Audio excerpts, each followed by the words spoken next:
This is the Wise Guy Radio Show, a podcast dedicated to educating and inspiring through conversations with today's top talents in the world of glass. We will be dissecting their journeys in hopes to deliver actionable content that you, the artist, can start implementing now, helping you grow not only as a creative spirit, but also a successful artistic entrepreneur. With a little organization, relationship building, and your artistic ability, you can obtain greatness. Climb aboard, whether an artist, retail owner, or enthusiast. We have a ton of fun in store for you. Welcome to the Wise Guy Radio Show. You're listening to the Wise Guy Radio Show.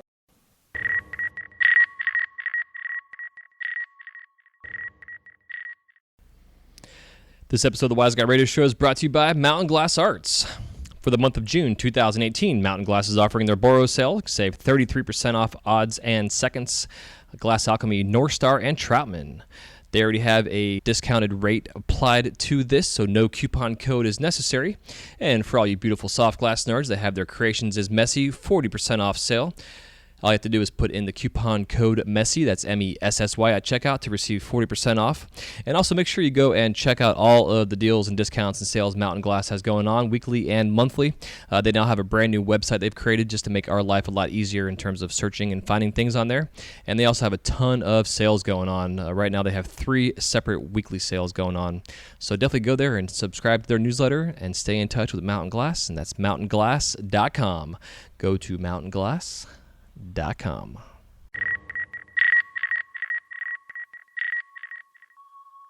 Hey, what's happening? Welcome to the Wise Guy Radio Show, episode number 193. This is your host, Jason Michael, and thank you so much for tuning in today. Today's guest is featuring Kevin Beecher, who is one part of a group of guys that are putting on the big glass event this year, East Coast Melt, or also just Melt. You can find all their information at eastcoastmelt.com. I have all the links in the show notes for you guys to check out. And Kevin and I first start off sharing his journey and where he's been with glass the last 21 years, being a self-taught artist. And then we get into the transition of the actual event of Melt itself. And I'll tell you, after talking to him and just discussing everything going on at Melt, it's one of those events that I know is going to continue to grow and going to push envelopes in a sense, or make set a standard. That's what I'm trying to say in this industry. It's amazing what these guys are putting on. The amount of things that they have to do logistically wise just to make this work alone is mind-boggling, and they put together an amazing team around them to help everything work and flow smoothly as possible. You know, there's always going to be something happening. But this is the 3rd year that they've done this, and it was an honor to have him on the show to discuss this and just to get this out there and share this with the world. As a glass artist myself, this is definitely something I'm going to look into. Budget-wise, right now, it's not in my budget, but I do know that I'm going to probably end up doing what it takes to get my ass out there.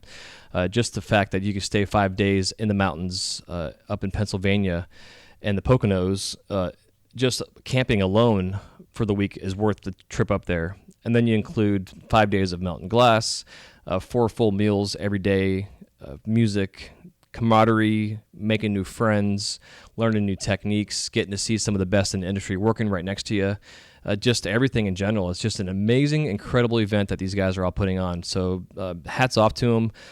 I just can't even say enough about what's going on. So you definitely will enjoy this interview as you hear us talking about everything. For those of you who have been to Melt already, I know you understand what it is I'm talking about. And the guys over at Torch Talk, they've been covering Melt for the last couple of years as well through some video work and stuff, which is pretty badass. And myself personally, I think I'm going to try to somehow get my way up there, get work off and everything for that week to be able to go up there and cover the event myself through the audio form, do some video work as well. No promises at this moment because I have to see about getting off work first. But other than that, it's definitely something that I'm interested in. If not this year, definitely next year. And I talked to Kevin pre-show about potentially being an educator there next year. So we'll see what happens there. But I figured I would just plant that seed for now. But in the meantime, I hope you guys do enjoy this interview. We had a lot of fun talking about it. One thing I wanted to share, a little side thing that I'm actually going to be doing somewhat of a video on is, well, not really somewhat, but a video on, is how to fix cracks in your glass. Not all cracks are fixable. Some cracks can be fixed, and you got to do some things to remove the scar or a bubble left behind. But one of the things that one of my artists who I work with told me about, which is something I never thought about, is if you have a crack in glass, you want to make sure that you don't touch it at all. There's nothing worse than rolling your hand or rubbing your hand across that crack to kind of feel it, which I know we all do. But what you're doing is you're putting the oils in your finger into that crack. And it doesn't seem like, you're pouring anything like oil into it, but technically you're putting the oil from your skin into that crack, which will then seep into the crack and stay. So when you go to heat the glass up and go to melt and seal that crack in, the oils from your fingers in that crack are going to leave a scar every single time. No way around it. So one advice I'm just going to give right now before I do the video and talk about the aspect and process of different ways of healing your glass is don't touch it. You can touch the glass around it, but just don't touch the crack at all. And then make sure it's clean. Use a little bit of alcohol, rubbing alcohol if you can, to wipe the whole piece down before you go into the kiln and start to fix the piece. And I'm talking about a crack obviously after the fact. Your glass is cold because we're not touching glass when it's hot. Some of us do, but we prefer not to. But just think about that. So if you have a crack in the glass, when the glass is cold, comes out of the kiln, you see it, don't touch anywhere around that crack. If anything, you want to make sure it's super clean before you go back in your kiln and get that going.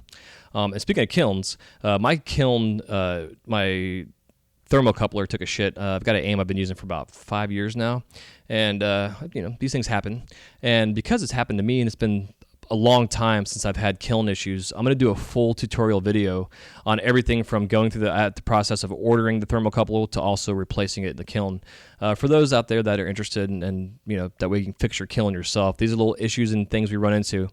And with that being said, this is kind of where most of my focus outside of work is going to be gearing towards, is getting tutorial videos done on little things like fixing an infinity switch or fixing a parameter or fixing your thermocouple.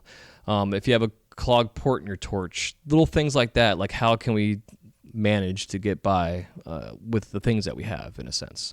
I'm also going to get into doing some tutorials and video on ventilation, just lighting, all those little small details for the new glass blower, but also for the glass blower out there. If you've been doing this for 5, 10, 15, 20 years, there's things that you may not know. Like I've been doing this for almost 20 years now, and I never thought about not touching a crack in my glass because of the oils in my fingers potentially going to put oil in that crack and will then leave a scar.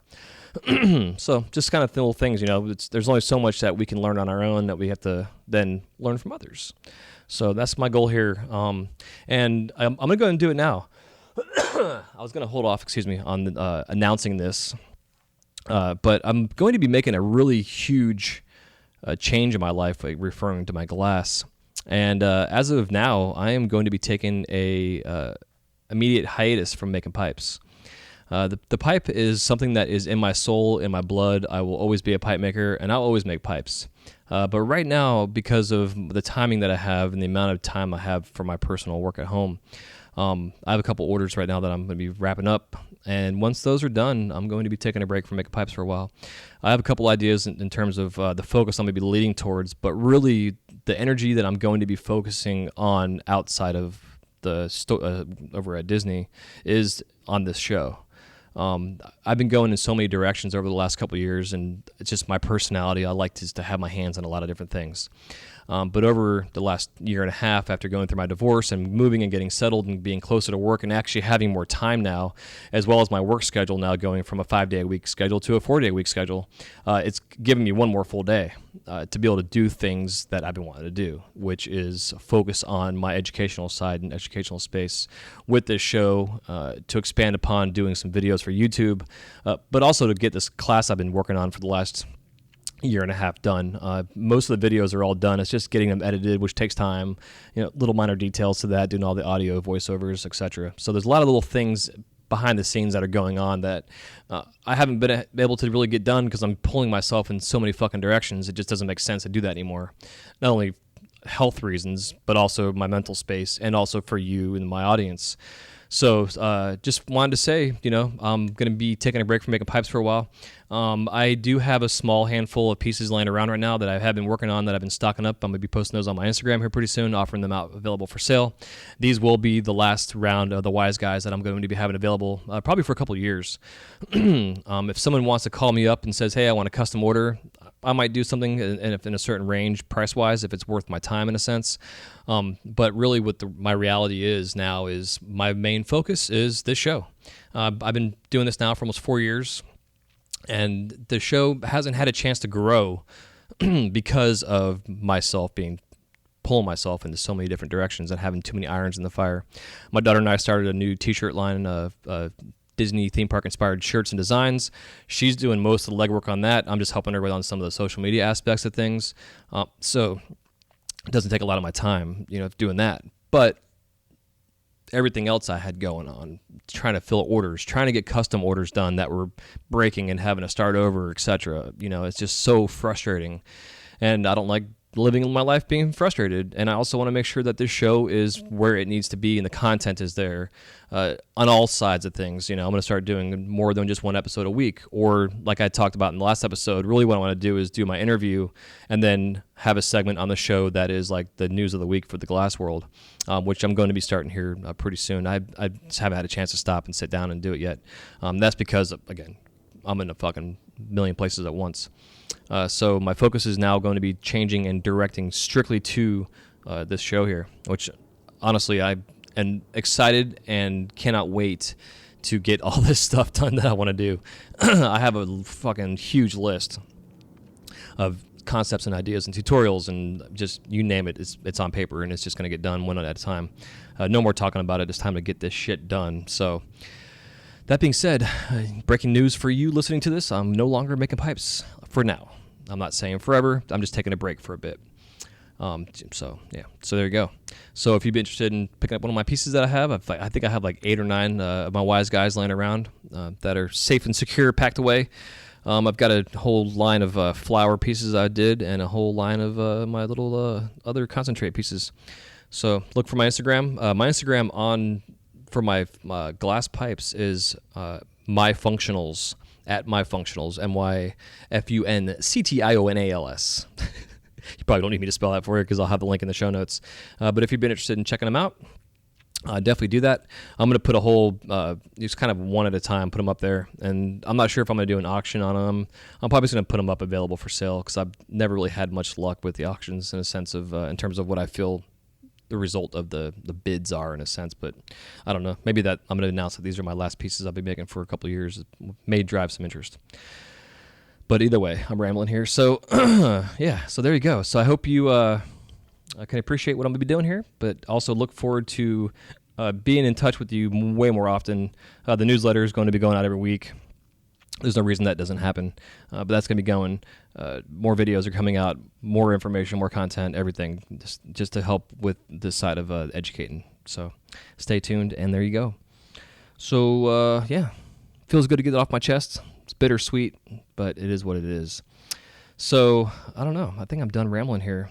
If anything comes up, I might jump in and just add it to the show notes. But other than that, I think it's time to get on with this episode with Kevin Beecher. You guys can check him out at Kevin Beecher on Instagram and Facebook. Well, Kevin Beecher Glass is his Instagram. But again, I'll have all the information in the show notes, so you can go in there and click the links. Make sure if you have not yet subscribed to the podcast yet, you can go on to iTunes and subscribe to it, or whatever other podcast catcher you have, depending on the type of phone you use. If you have not yet signed up to our newsletter, wiseguymedia.com is always being updated constantly. You can just go on there. You'll have a little pop-up that'll come up. You can sign up for that. Get on to our newsletter. So there you go. I'll talk to you all soon. Love you so much. Enjoy this episode with Kevin Beecher, episode 193. Stay hydrated out there, y'all. It's getting hot.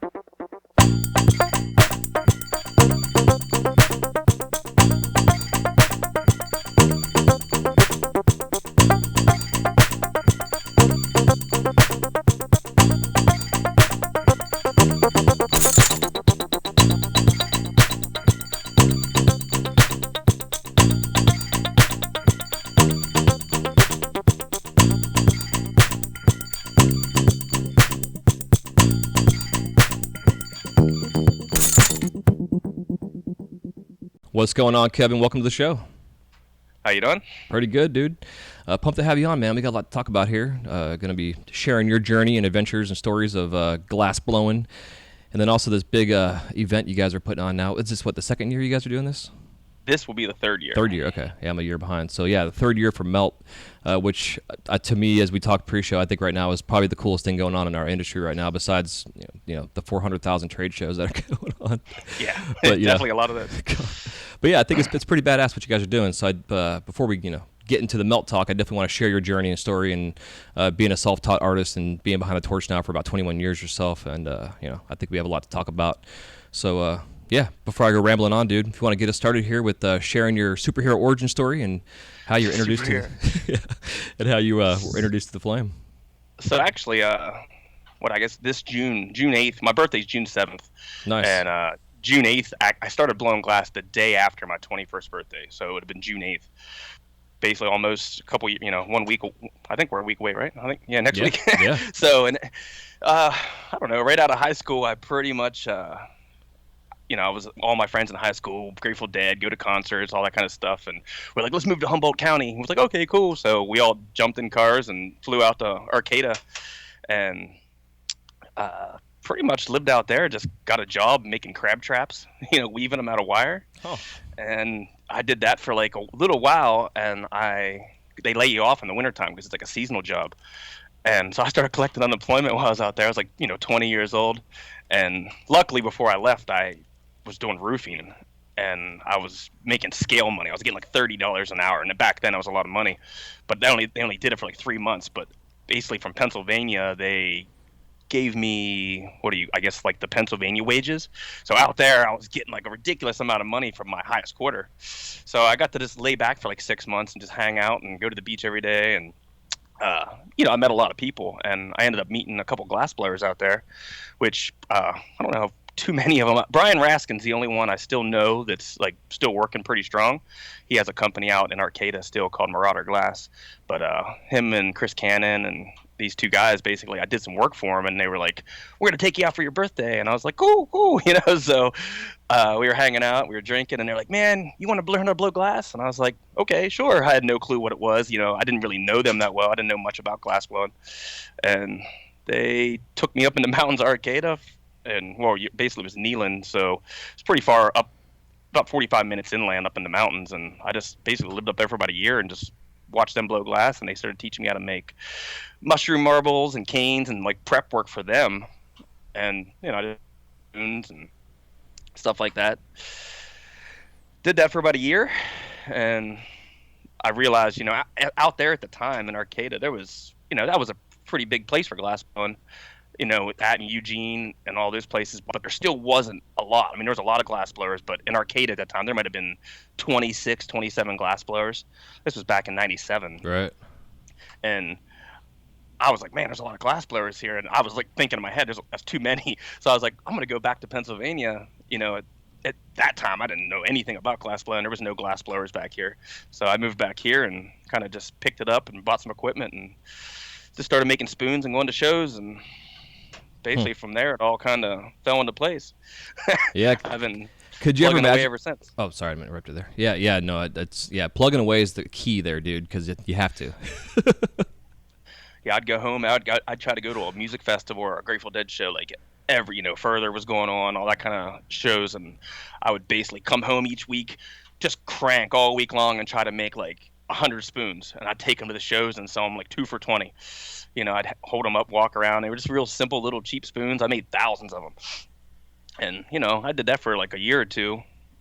And then I started, dabbling in some other stuff. And, that went on for a couple of years, just basically learning and, never really going anywhere and learning from anybody else because I didn't know anybody else that blew glass. There wasn't a lot of people. You'd run into, like I said before, you'd run into a glass blower back then. Mm-hmm. And they would be real secretive about, like, if you'd walk up to them, even if you had a piece in your case that had a honeycomb on it,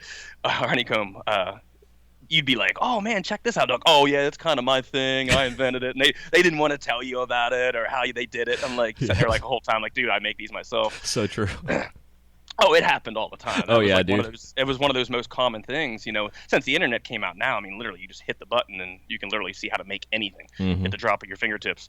Back then, I mean, you literally had to work. There was no color, Heck, we had 25 colors to pick from, and half of them were hard to get. My first pieces are all silver gold fuming, lots of blue, lots of black, lots of red, and lots of white. Yep. I mean, that's pretty much all we had.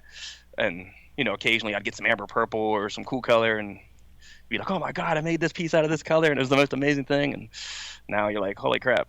Yeah, There's but so much stuff to choose from. isn't it cool though, man, that amber purple, like that family of color is still relevant today. Like it's a color that to me is timeless, and it will, there's variations of it, don't get me wrong, from other companies, but just like that family of color, I love it. The double amber purple and the blue amber purple. Yeah. I mean, I have stockpiles of all that stuff from back, how some of this stuff's probably 20 years old. Nice. Yeah, I got a lot of old colors. Yeah, it's amazing. But man, thinking about like, I guess, blowing glass in Pennsylvania, did you ever imagine that that'd be the fucking ground zero for Operation Pipe Dreams? Well, that's getting moving on to that time frame. I mean, that happened from, I guess, like Tommy Chong's company, or Mhm. they sent something. They had a Pennsylvania company order pipes or whatever, and then that's what happened through the mail thing. And when that happened, when pipe dreams hit, I was like, oh my God, like what the hell? So that's when I shifted my gears completely. I actually stopped making pipes for a couple years. I didn't really make pipes. I mean, I'd still make them on the down low for friends and people I knew, but I focused on wine glasses. I mean, like I just put everything I had into making cups and feet and trying to really get good at that. I went through, years of that, I think I consider myself a decent cup maker nowadays, but I'm not, like, by no means a master. Mm-hmm. But I definitely make a lot of wine glasses to this day just because of Operation Pipe Dreams. Hell yeah. What was the market like when you were trying to sell those things? There again, I kind of shifted gears. Instead of going to hippie shows, I started going into like arts festivals and stuff like that, and wine fest.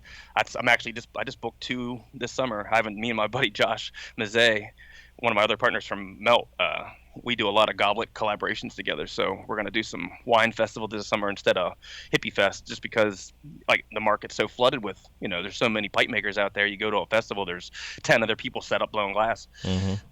So we were like, hey, let's go to Wine Fest. There won't be any glass blowers. We'll go there and sell some jewelry and wine glasses and wine stoppers and whatever else we can make. Well, now that you said that, bro, there's gonna be like 50 fucking glass artists going to show up. Yeah, no doubt. Fortunately, there is a lot of wine festivals. I mean, there's one like every week, pretty much. Rad. Pennsylvania has of them. It's fun, dude. Because I had Eli Mazet on, talking about the shot glasses and stuff, and it's such a cool thought to of a niche in a sense, to think that people don't really focus on it. And to me, like yourself, it's smart, man. It's just an untapped resource, even though there's thousands of glasses being made by machines and shit, but like handmade wine glasses are Yeah, there's definitely a market out there Yeah, for it's people huge. that really appreciate it. I mean, you still get people that don't care and they don't really, they're always just like, why am I paying this for that? I mean, like, they don't get the fact that, what you put into it. But then, the people that do really do, and they're the ones that really keep you going. Are you guys focusing on like specific like cup styles for specific types of wine that are being? Well, sure. I mean, if you'd see my body of glasses, I mean, I do a lot of very unique cups. I do a lot of trick cups. I make glasses with glass chains, and Yep. I stack a lot of wine glasses up, and I have a whole series of those I call drunken goblets. And I started making them because when I first started making cups and feet, I mean, literally I'd go through, you'd make 20 to get one nice Right. one, Yep. And I got so sick of throwing all the cups and feet away every week. I mean, my trash can was full of them. So I started, one night we were drinking and we were like, I started taking cups and feet and started stacking them together and making these really unique wine glasses. And from there I was like, wow, we're going to call these the Drunken Goblet series. And then literally I've been making those for 16 years, something like that. Awesome. And from this day, they're probably my most popular wine glass that I make, and I sell the most of them. And literally they're just clear cups and feet stacked up and they look all bizarre. And yeah, That's I don't have fun. to throw anything away. Well, the funny thing is now most of my cups come out pretty good now, my cups and feet, so I don't have to throw them away, but I still have to make them to make these drunken goblets. So they're actually made out of nice cups and feet instead of like junk ones. Yeah, it's hard to go back and draw some, or make, I say draw, but make some shitty cups. But I enjoy making cups more also than anything. I mean, to me, if you take a clear cup, a set of jacks, and you can open that cup up nice and straight, I think that's one of the hardest things you can do in glass blowing. Mm-hmm. To make it perfect and clear and, it's really hard to do. I think that's one of the harder things you can learn. Yeah, I agree, dude. For me too, it's the wine glass for myself for the longest time I'd make them and they were so thick, Yeah. I like thick cups though. I mean, that makes them, people are not afraid to use them then. Right. I agree. But for me, I would have like a beaded lip around the edge that was too much, so when you go to drink out of it, it's like super uncomfortable. Just didn't make sense. But something I think about, just putting this out there, at Epcot for Food and Wine, they started giving out plastic cups that have a thumbprint indentation in the side of the cup. Mm-hmm. And so it makes it easy to carry. And I had a woman come in to work one day asking if I can recreate that in the glass. And she's got arthritis issues, and she says the cup is actually way more comfortable for her to hold because of her arthritis. And she's like, you should think about making a line of these. And I was like, that's a great idea. That's funny you say that. I actually do a lot of cups with, if you look at my Instagram or something, there's a lot of cups I put with ripples and like really crazy finger grips in them. Mm-hmm. So I'll push holes into them and stuff so you can grab them easier. I like the way a cup feels in your hand like that. Yeah, me too. Absolutely. I'm big time into texture. I like to do a lot of texture and just really weird stuff that I like the way it feels. Hell yeah. You ever do like frit textures on the outside of them? Occasionally, sometimes. A lot of times for the actual wine glasses, most wine people want them clear. Right. People make sometimes I'll go color and make real elaborate ones, and they're more for show. But if you really go to wine festivals and stuff, these guys are really looking for clear. They want to be able to see the wine. Yeah, they want to see the trails and how much alcohol's in it. And yeah. So but there again, I don't discriminate with glass. I'll make just about anything. Yeah. It's all about how I'm feeling that day. So. Well, it's cool though, man. It's so important just in the business sense to know how to pivot and move in a direction. That's what I did with pipe dreams. I worked on that for a while. My buddy that I went to high school with, another funny story is when I moved to California, he went to college and we were good friends in high school and stuff, but then we came back, we kind of ran into each other at a party and he's like, what are you doing? I was like, I started blowing glass. And he's like, no doubt, I went to school, I'm blowing glass. So he went to Temple University for soft glass and he started flame working. And he actually went over and lived with Cesare Toffolo for a good 3 months. Like wow. This was, 18 years ago or something like that. And when he came back, that's when I kind of like picked up the whole trade of how he did his cups and learned how to do what I did. And so I kind of have that Venetian style, the way I work. I use all the soft glass tools and. Mm-hmm. Yeah, man. And I still to this day preach that if any lamp worker has not taken a soft glass class to do it, because it's amazing the hand skills and the tool sets that you get to learn from it. Like it'll change your whole game. It really will. And it's just fun too. It's just a whole different, outlet for glass. If you want to go big, go soft glass. Yeah. Yeah, exactly.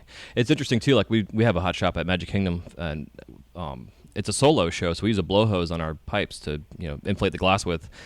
And it took me a while to get used to working by myself doing that because I'm used to using a blow hose with on the torch, but the blow hose for me is still new. Like the hand torch and the blow hose combo is like I should have had this thing 20 fucking years ago. We just had this conversation last night here. I was gonna buy a new hand torch, and I was like, I cannot believe I went 18 years without a hand torch. I literally just got a hand torch like 3 years ago. Yeah, same here. I had them. I've always had like 3 or 4 hand torches. They just sit around in boxes. I've never used them ever. Yep, same here. My buddy, Josh Mazet, he was like, man, you got to get a hand torch. And I'm like, all right, I'll try it. And then since then, my rig game is like stepped up like drastically. I'm like, holy crap, I don't know how I could ever go back to making. I used to think, oh, I'm a man, I can work this thing around the torch, and I'd hold these big pieces of glass up and dance around this thing, trying to get these little crevices, and I'm like, I'm an idiot. And then same with blow tubes. I never did it. I still pull points. I'm a point puller. Dude, me too. Tell me about it. Yeah, for my cups, I could not blow a cup on a blow tube. I have to have points. I need that feeling in my hands, the small tubes. Yeah, exactly. And it is a big difference. I tell anybody they want to make cups, there's guys that are making nice cups on lathes and stuff, but if you want to do them by hand, I highly recommend learning to pull points and blowing that way. That's just the only way to do it. Yeah, it seems like too, like the tear off aspect, like when you're ripping off your pipe, the pipe part to pop your cup open, to have a point, it's less glass there. There's no weld or seam or anything. It's just a lot of those guys, the way they tear off, when they blow their bubble and tear off. See, I use diamond shears and just like soft glass and crack it off. Yep.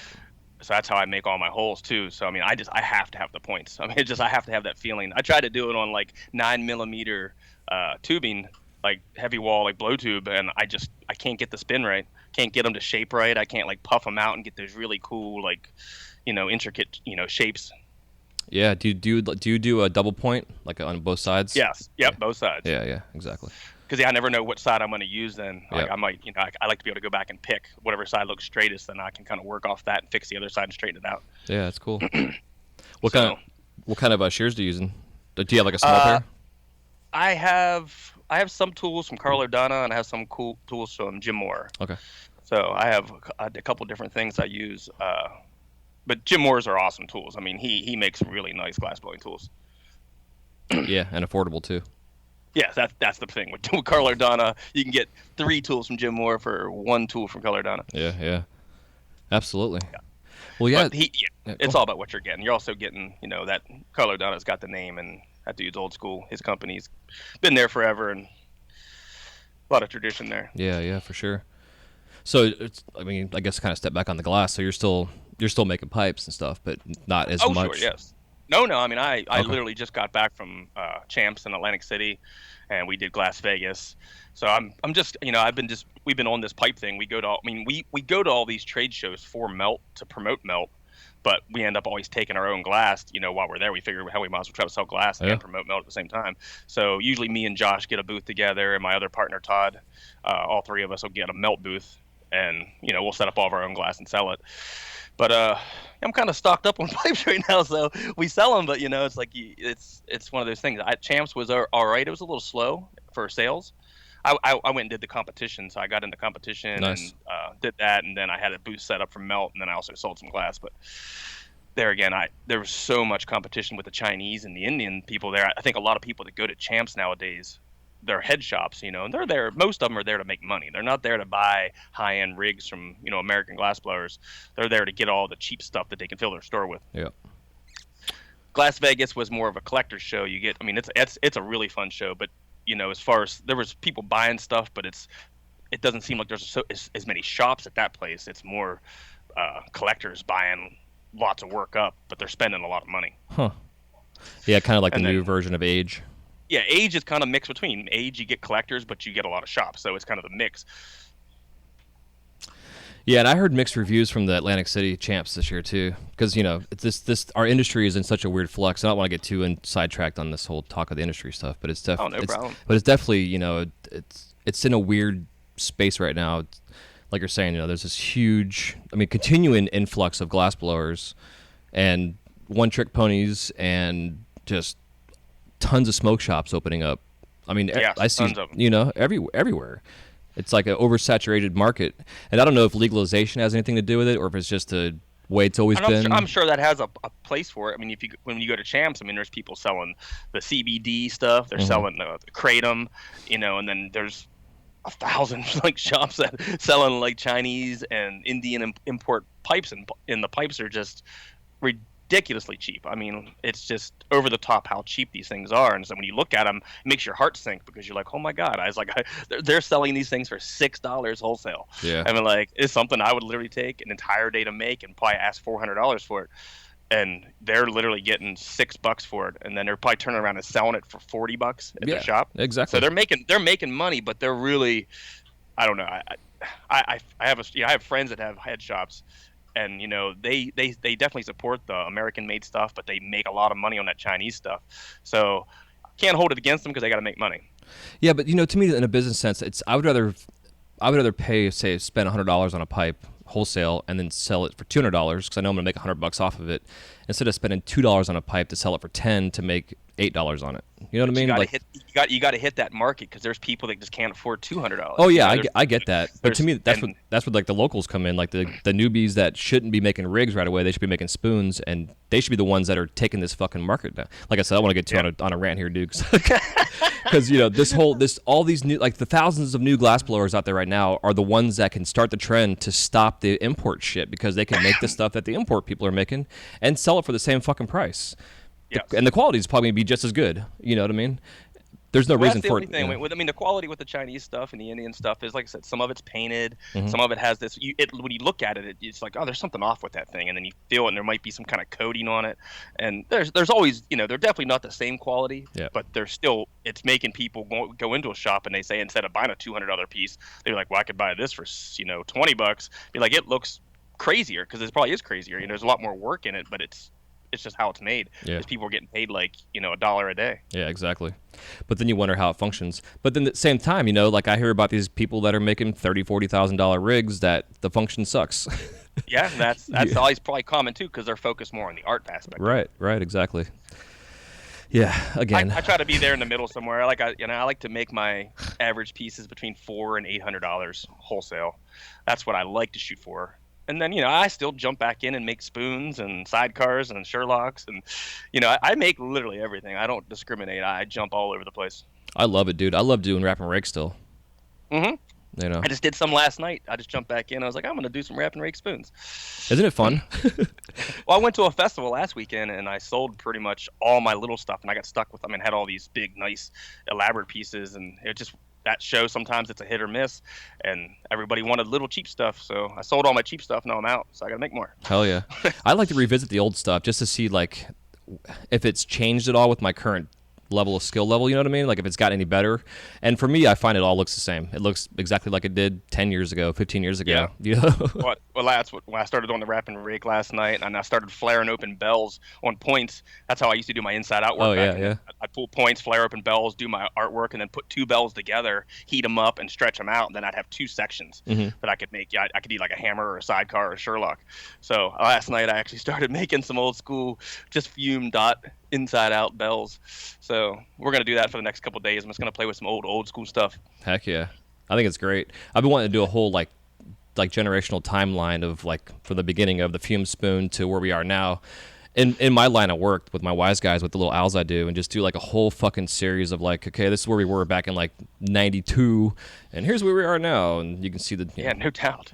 You could. I mean, like I said, because a lot of things have changed, and it's really changed a lot in the last 10 years have gone by, and the progression in glass blowing is just through the roof. Yeah. It's exactly. It's overwhelming. Like when I was at Glass Vegas, I walked in there and I'm like, you're overwhelmed. I feel like I'm a pretty accomplished glass blower, but you see just every booth in there is a very accomplished glass blower. And you're like, oh my God. And it's like a whole room full of glass. And you see pieces there that they have for $1 million. Like, are you kidding me? Like there's a glass piece that they are asking $1 million for? Oh yeah. We were just talking about the big crazy pieces, and they make it in a couple days there, sell it for $50,000, $60,000. And it's amazing these guys are doing that. I mean, yeah, I'd God love bless. to be able to do that. Yeah, you and me both. I'd love to be able to do that. I mean, there's occasionally I'm happy if I make a piece and sell it for like $1,500 or $1,600. I'm like, oh my God, that's amazing. Even 5 years ago, I wasn't selling pieces over $500. Right. And because I never focused on trying to make big crazy pieces. I was always doing the grind, going to these like shows and festivals, and selling stuff for anywhere from $50 to $150. Yeah, and that's like I was saying pre-show, that's going to be my long-term focus myself, is doing, not in the pipe world, but just in the glass in general, is to really focus on that. I like making pipes. I mean, I like the fact that it's usually the people that buy the pipes, they appreciate the glass so much more. Like I'd go to all these craft festivals selling wine glasses and jewelry and stuff, and you get these little old ladies come up and they'll buy it. They'll probably just buy a piece of, a little perfume bottle or something, stick it on a shelf, never really use it. At least somebody that takes a pipe, they usually buy them and they use them, and they appreciate it every day. Yeah. I like that aspect of it. Yeah, I do too. I've always appreciated the ceremonial aspect, and sharing with a group of friends in a sense, and the depths. Because I know, like, before I started making stuff, and seeing some of these pieces that were coming off tour, and like these, I don't even know who it was, but they were making like these potato shaped, just silver inside out fume spoons, and it was the craziest, most intricate patterns on the inside, and I used to love just sitting there and just like trying to figure out how the fuck this dude did this, but also just appreciate the fact of what's going on inside this piece of glass. Yeah. And I said, that's cool. And, I don't think I'll ever quit making pipes. I mean, I've been making them for my whole life. Even before I was a glass blower, even like when in high school, I was like the guy that made the pipes. I would go and buy a Jenga, like that board game Jenga. Where I would literally go buy one of those games and sit in my bedroom at night and carve pipes out of these things and buy brass fittings and stick in them. And I'd take them to school and sell them for like $2 or $3 to friends. That's amazing. I was doing that when I was like 14, 15 years old. Hell yeah. Yes, and same here, dude. I'm a piper at heart, and which with this show is, most of the guests coming on here are pipe makers just because of the nature of who I am too.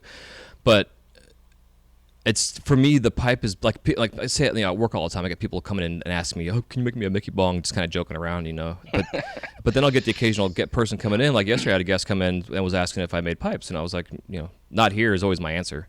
Like if I smoke, I'm like, well, not cigarettes. I'm not gonna give you a direct answer, but I'll beat around the bush a little bit. But we started talking about it, and I was like, yeah, man, this is like the pipes taught me everything that I know. I wouldn't be here sitting at the happiest place on earth, living my childhood dream without the pipes in my life.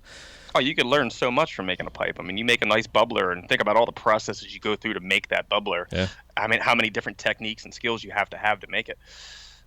Yeah, going back to the newbies, who can push a fucking downstem?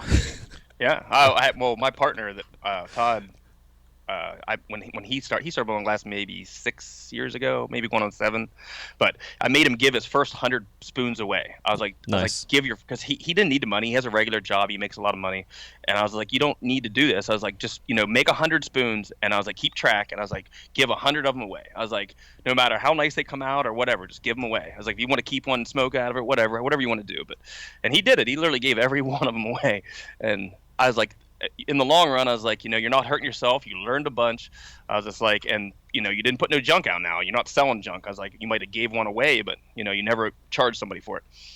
Yeah, that's smart. So yeah, that wash, rinse, repeat, man. It's got to get that muscle memory, and next thing you know, you can do whatever you want. Yeah, he still keeps track. I think he has a tally board somewhere where all this, he's an accountant by trade. Right. So he's super numbers man, and so he basically keeps track of every single piece he makes. He knows how many spoons he made, how many pendants he made. It's nuts. That's funny. That's a good person to have in your life, though, man, having an accountant like that around. Oh, except when you go out and party. Touche. Yeah, he's our accountant. He's one of my partners from Melt, too, so he's like our accountant for Melt. Hell yeah. That's killer. Yeah, man, so speaking of Melt, it's a good time for us to get into that. So, we talked about, AGI and a lot of these other, different organizational type of things that are going on in the glass community for educational space. Yeah. And, I saw you guys did this a couple years back, and I was just like, this is so fucking cool. What a great idea, like summer camp for glass blowers, kind of concept.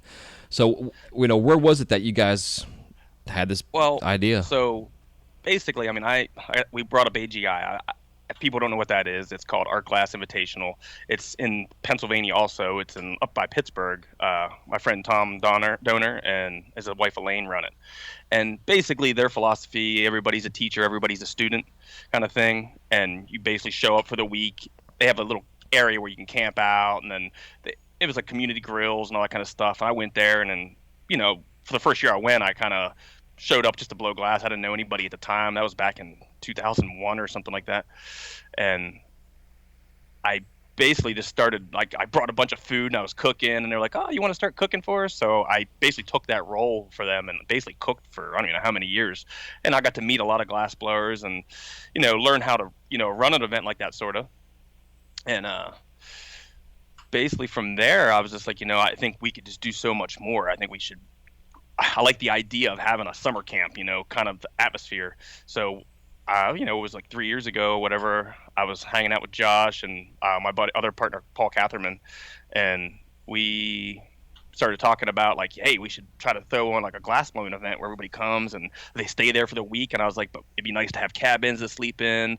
So we started looking around at like different summer camps and like corporate retreat camps, in Pennsylvania.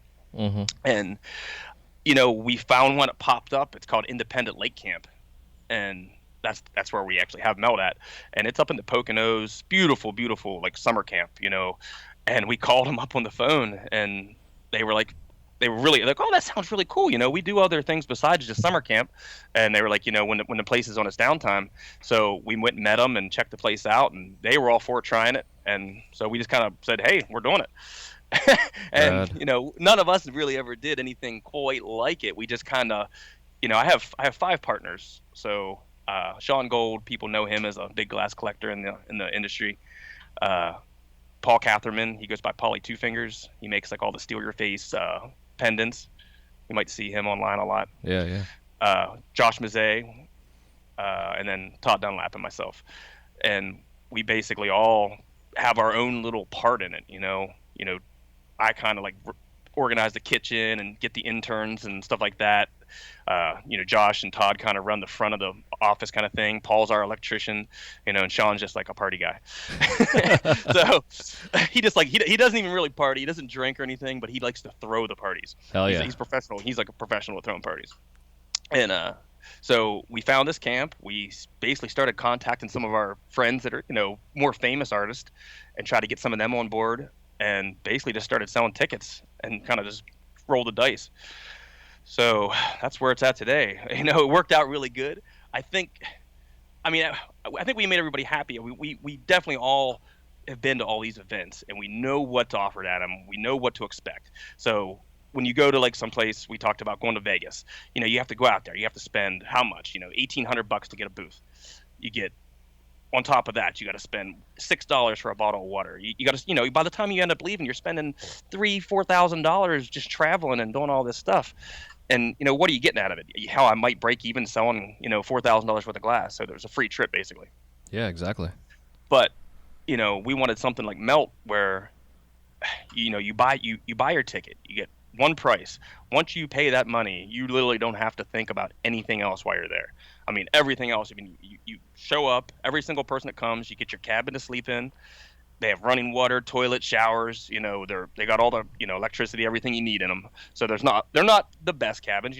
Think of a summer camp. Think of the movie Meatballs. Mm-hmm. When they're summer camp, 100%.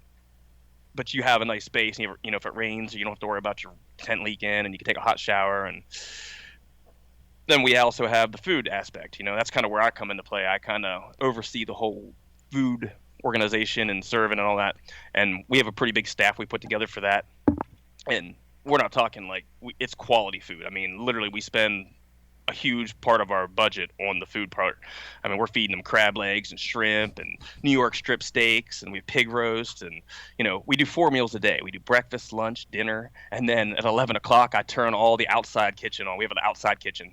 We built it ourselves while we're there. We actually put like 5 torches in there. Last year we had 5 torches and a lathe in our kitchen, so my kitchen staff could blow glass.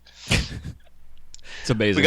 We don't want everybody to be left out. We have over 150 torches set up at Melt, blowing glass at one time. Yeah, so like the logistics of getting all the power set up and the tents and you guys got your hands full. Holy shit. From the first year to the second year, we only had maybe 120 people, like including staff members, the first year. And then we kind of went the wrong route. We were trying to make it a music festival also, which was just it was all trial and error for us because we didn't know what we were doing. Yeah. But we want the live music anyhow because we kind of narrowed it down now how we do that. But the first year we had 16 bands that it was a full-on music festival. Every night we had 4 bands come in and play music, and it was a disaster because, not on anybody's part except for us, because nobody watched the music. I'm not joking. Nobody watched the music, and we actually had some pretty prestigious bands, like nothing like ridiculous, but every band was like $1,000 or $1,200. So they weren't cheap bands, right? By no means, but they were just they're big jam bands for like festivals and stuff like that.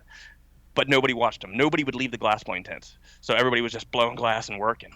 So we kind of underestimated the market with that. So last year we kind of got rid of the bands except for the last night. We just have a big party and we have live music, and then throughout the week we just have DJs playing music inside the glassblowing tents. Cool. Yeah, it's a good idea though, man, because I know, as yourself included, I'm sure once you get grinding and you don't want to pull yourself away. These guys are, they're just working nonstop. When you go into these tents, it's actually truly, it's a sight to see, because the first year we bought a tent, it was 40 foot by 80 foot. And they have these tennis courts. We set it up on the tennis court. And then we had another little thing for greasy glass to set up. And everything was just a lot more small scale. Well, last year, we went out and bought a tent that was, twice as big. So now it's like 90 foot by 90 foot. Wow. And then we bought a whole nother tent that's a circus tent that's on the basketball court. And that's set up for like the stage, for the demos, and like the alternate, like all the staff and interns and different stuff. And then, so from now we have these huge tents that we had to amass these things over the last 2 years. We've been buying this stuff, and like that was a lot of work. And then we have to get generators in there. Getting all the oxygen tanks and propane tanks. We went through 60 100-pound propane tanks and like 52 liquid oxygen tanks last year. Holy in 1 shit. week. That's 1 week. 1 week. Yeah, that's a nightmare. I actually have to contact the gas company like 2 months in advance, because they have to start rounding up tanks to get to like they actually have to round them up like other hubs, like all the different other oxygen Right. company. Like it's all one company, Praxair, but they don't have that many oxygen tanks at that location. So it takes them 2 months to like pull them from other locations, so we can use them. That's awesome though that they're willing to do that because air gas probably would tell you guys to go fuck yourself. What was that? I said if it's good that they're doing that because if it was air gas, they'd probably tell you to go fuck yourself.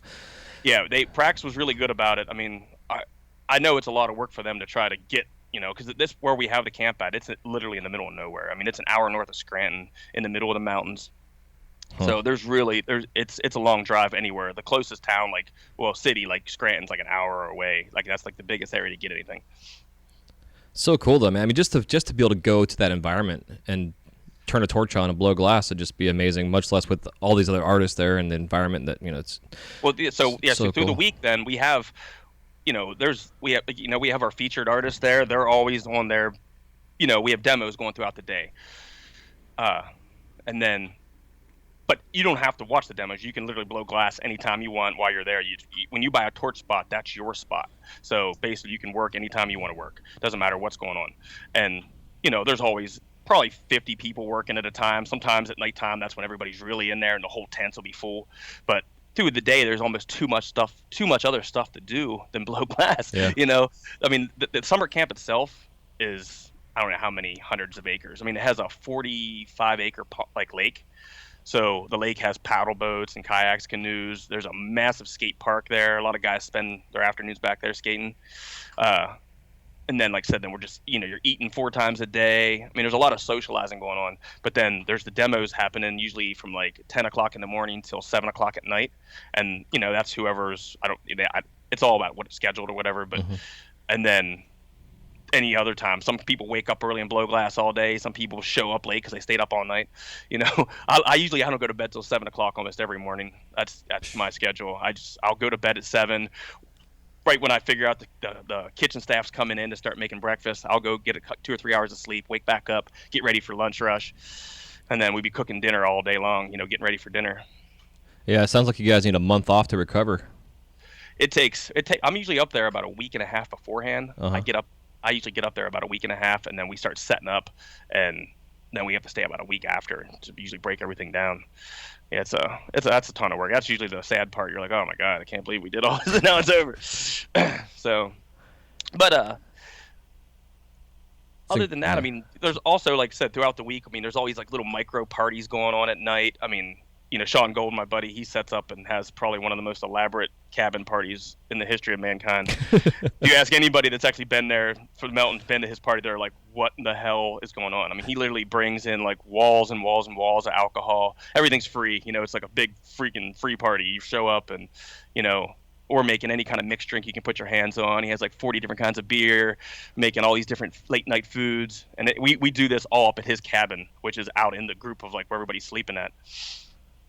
That's too cool. Yeah, because I'm pretty sure you're saying the cabins sleep 24, but you don't let you fill them up. Yeah, we don't 6 stack them. I mean, yeah, we put each cabin. Some of the cabins are different, but on average, we put 5 to 6 people per cabin. So you actually have your own bunk bed thing, and then there's usually a bunk bed and a little group of cubbies in between each person. So you kind of have your own little cubby corner. Yeah. So, and then when you actually sign up to get tickets and stuff, you can actually request, if you have people that you're going with or people you're going to know, you can request to be in those cabins, and we'll put you all in the same cabins you want to be in.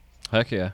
Thinking back to my childhood though, going to camp, it was always the anxiety, but the fun side of going to camp and not knowing really anybody and getting to meet all these new people and make new friends. I think it's, this aspect of it with our community is it's so fucking cool. And some people like that. We actually have people that request. I have a couple of my good friends that come, and they're coming with their other friends. They're like, you want to get in the same camp? And he's like, no, I like to be put in with other people. They just like that aspect of just being chucked in there and not knowing anybody. So you might get burned. You never know. Right. We definitely always have a couple complaints about people snoring. We actually, I think Todd, them guys set up a snoring cabin this year. They were penalizing a couple people because apparently they snored so loud. So, yeah. Oh, it's so funny. That's the kind of shit though you got to think about that you don't think about. You don't think about it because I mean, I just know how. Well, I traveled to some of these events with my buddy Todd, and that dude snores. Him and Sean Gold, man, they're biggest snorers ever. That's so funny. And they just literally the loudest snorers. I put my headphones in, turn it up as loud as I can, and they're still all you can hear is wah, wah. Jesus.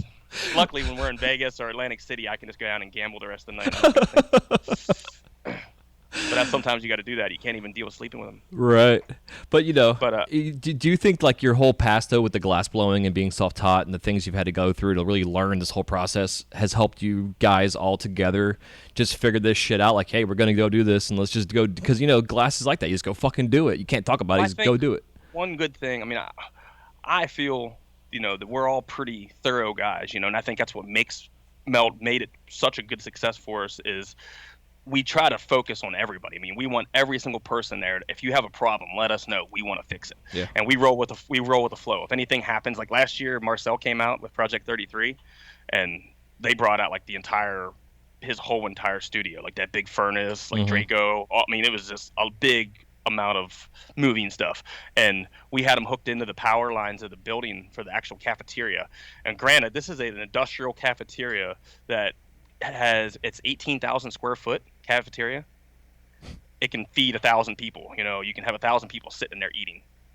Wow. We had him set up in this thing, so you think it has like 15 convection ovens, pizza ovens. I mean, it's made to feed a camp. But we hooked him into the power grid of this thing with all his furnaces and stuff. And about 2:00 in the morning on the first day, it was like Monday night, he burned out the power of the building. It actually blew the transformer out on the road and caught on fire. There was a huge fire. Yeah, so we actually burned the freaking transformer out of the place from drawing so much power out of the thing. Holy and this is, like I said, this is an industrial building that's supposed to be able to take that kind of stuff. And so the fire department had to come, put the fire out, and it wasn't our fault. I mean, it was basically the transformer was old. They should have had a better transformer in there.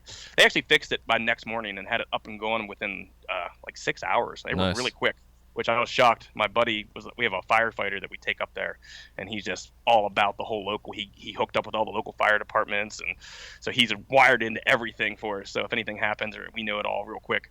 Man, you guys got a fucking hell of a team together. It's so smart. Well, that's the other good part is we have such a good group of friends, and we started this all out. None of us. I mean, this is our third year. We're still not making a profit, so none of us. Nobody's getting paid. The only the only people get paid is a couple artists, but other than that, we put out. We have so many of our friends. Like our staff is all people that we know. So there are people that a lot of them, half the staff's people I met at AGI over the years. The other half are just some friends of ours, just all really close friends of mine from like my local house that don't even blow glass, like my local area. And we have to have we have a 50-man crew for staff. And then on top of that, we do an intern program.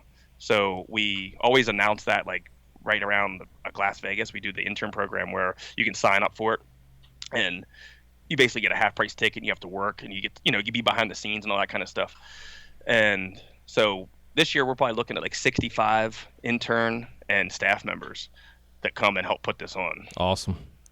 And, they're all people that, I've known for years and my friends have known for years, and they're people you can trust, and they're just there to work their asses off, and they don't expect nothing in return. They're just there to help. Yeah. Well, that's the beauty again of our community, man. We're all one big happy family willing to make this shit work however we got to do it. And it takes, like I said, it takes that many. I mean, we have to have the camp's really big, so we rent all these golf carts. So we have shuttles running to take people back and forth to their cabin, so you don't got to walk all over the place. So there's always like people working that. There's people working in the office, registering people. We have people cleaning trash up. My kitchen staff's about 10 people solid that they're just in there all day long cooking. I try to get the people in the kitchen that want to be there. When I always make the announcement for staff, I'm like, if you don't want to be in the kitchen, you don't got to be. I'd rather have somebody that gives a shit than 5 people that don't give a shit. Yeah. Especially with food. You want people that actually, I don't like to serve anything that I wouldn't eat myself. Yeah. I want it to be good. If it's not good, we're like, you don't want people going like, it was a mediocre. I like the food to be top notch. Yeah, man. It sounds like you guys are hooking this shit up, like above and beyond. This year we got a pretty ridiculous lineup. I don't know, have you seen the lineup at all yet? Yeah. So I mean, basically, so this year's melt is September 10th through the 14th. So it's Monday through Friday, and basically you show up Monday morning. That the gates open up for registration. I mean, we have all these people there greeting you. I mean, we have this massive melt sign with all these inflatable balloons, and I mean, we try to make it like this huge like entry thing into like this magical place. Yeah. And you get there and you see the huge glass blown tents going on. I mean, it's pretty amazing when you see 150 torches all set up and running at the same time. And that's not even counting hand torches and all the kilns. I mean, it's just so much stuff, so much equipment set up at one spot. And then you see this all-star lineup of artists, and you're like, holy shit, these guys, you'll be working right beside you look over and be like, oh shit, there's freaking Salt, and he's like blowing glass right beside me, and he's like, I've been blowing glass for like 2 months. And you get some of these guys like him, like Salt. He was a beast. I mean, he was seriously one of the most stand-up guys you could ever have on your lineup. I mean, he was there. He was a machine. He worked the whole time. I mean, from dusk till dawn, that dude was on the torch blowing glass.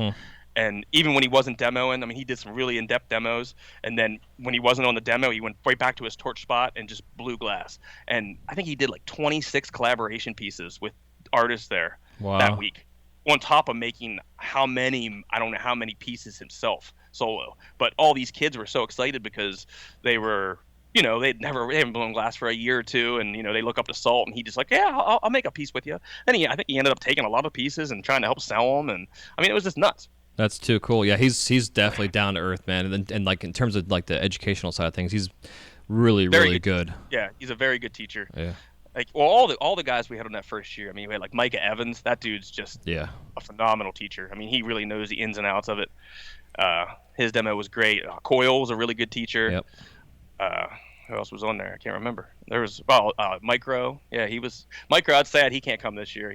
We're really disappointed.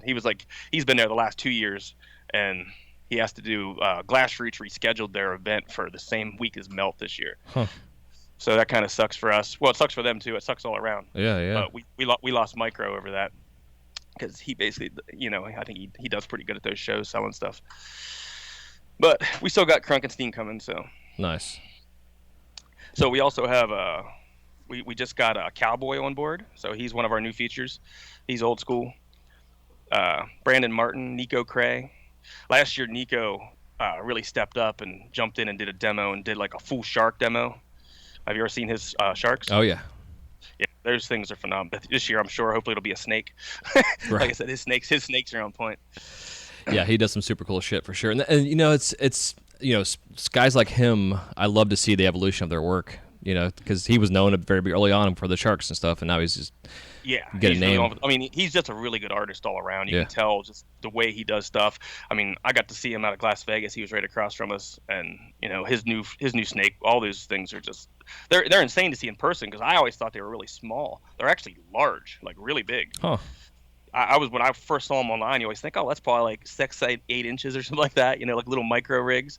They're like they're over a foot. They're pretty big. No shit. Yeah. So he's coming. Who else have we got on there? Kai Beck's coming back. Nice. Zariel Shore is going to be on the list. He's actually been there the last 2 years. You know his work? I'm not familiar.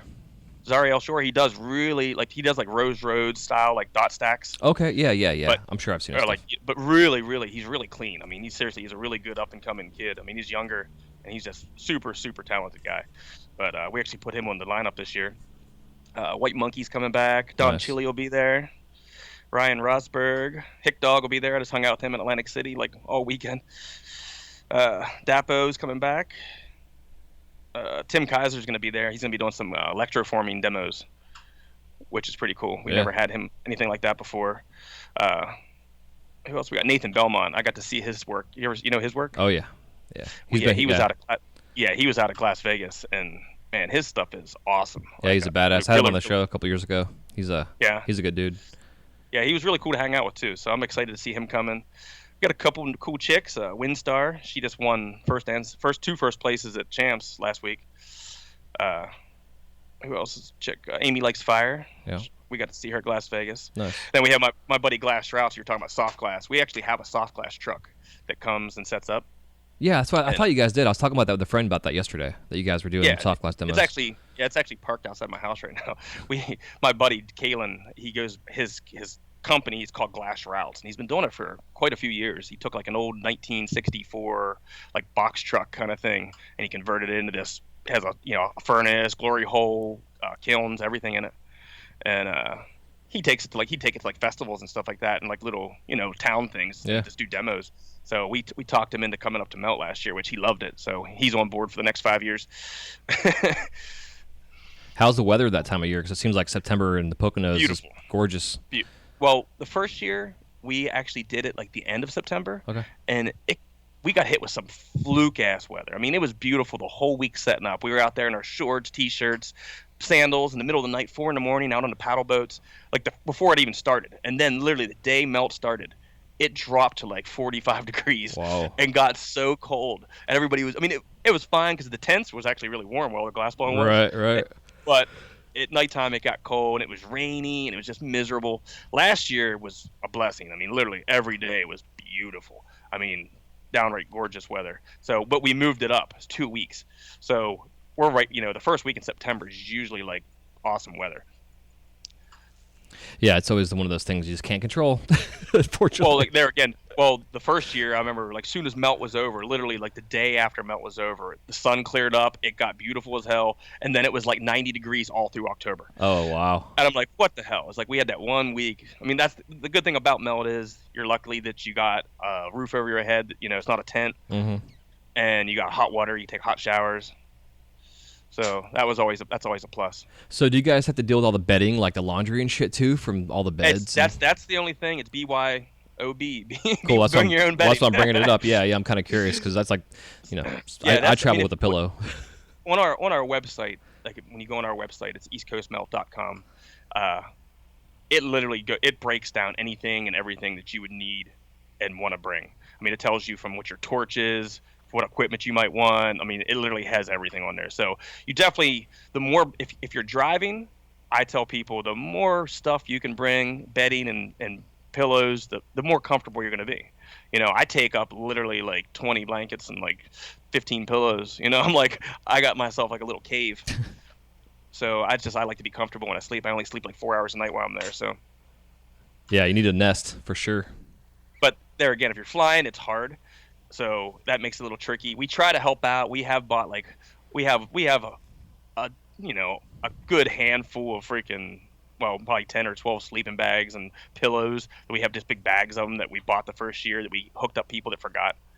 Nice. And then we just at the end of the week they bring them back and we can have them washed and then we'll have them for next year. So we have that, but I don't suggest people to count on that just because then we might run out. We also have a little store that I set up in the cafeteria where I buy like extra sleeping bags, pillows, towels, soap, shampoo. Oh, dude, I built like a full on super smart. Yeah, I put that.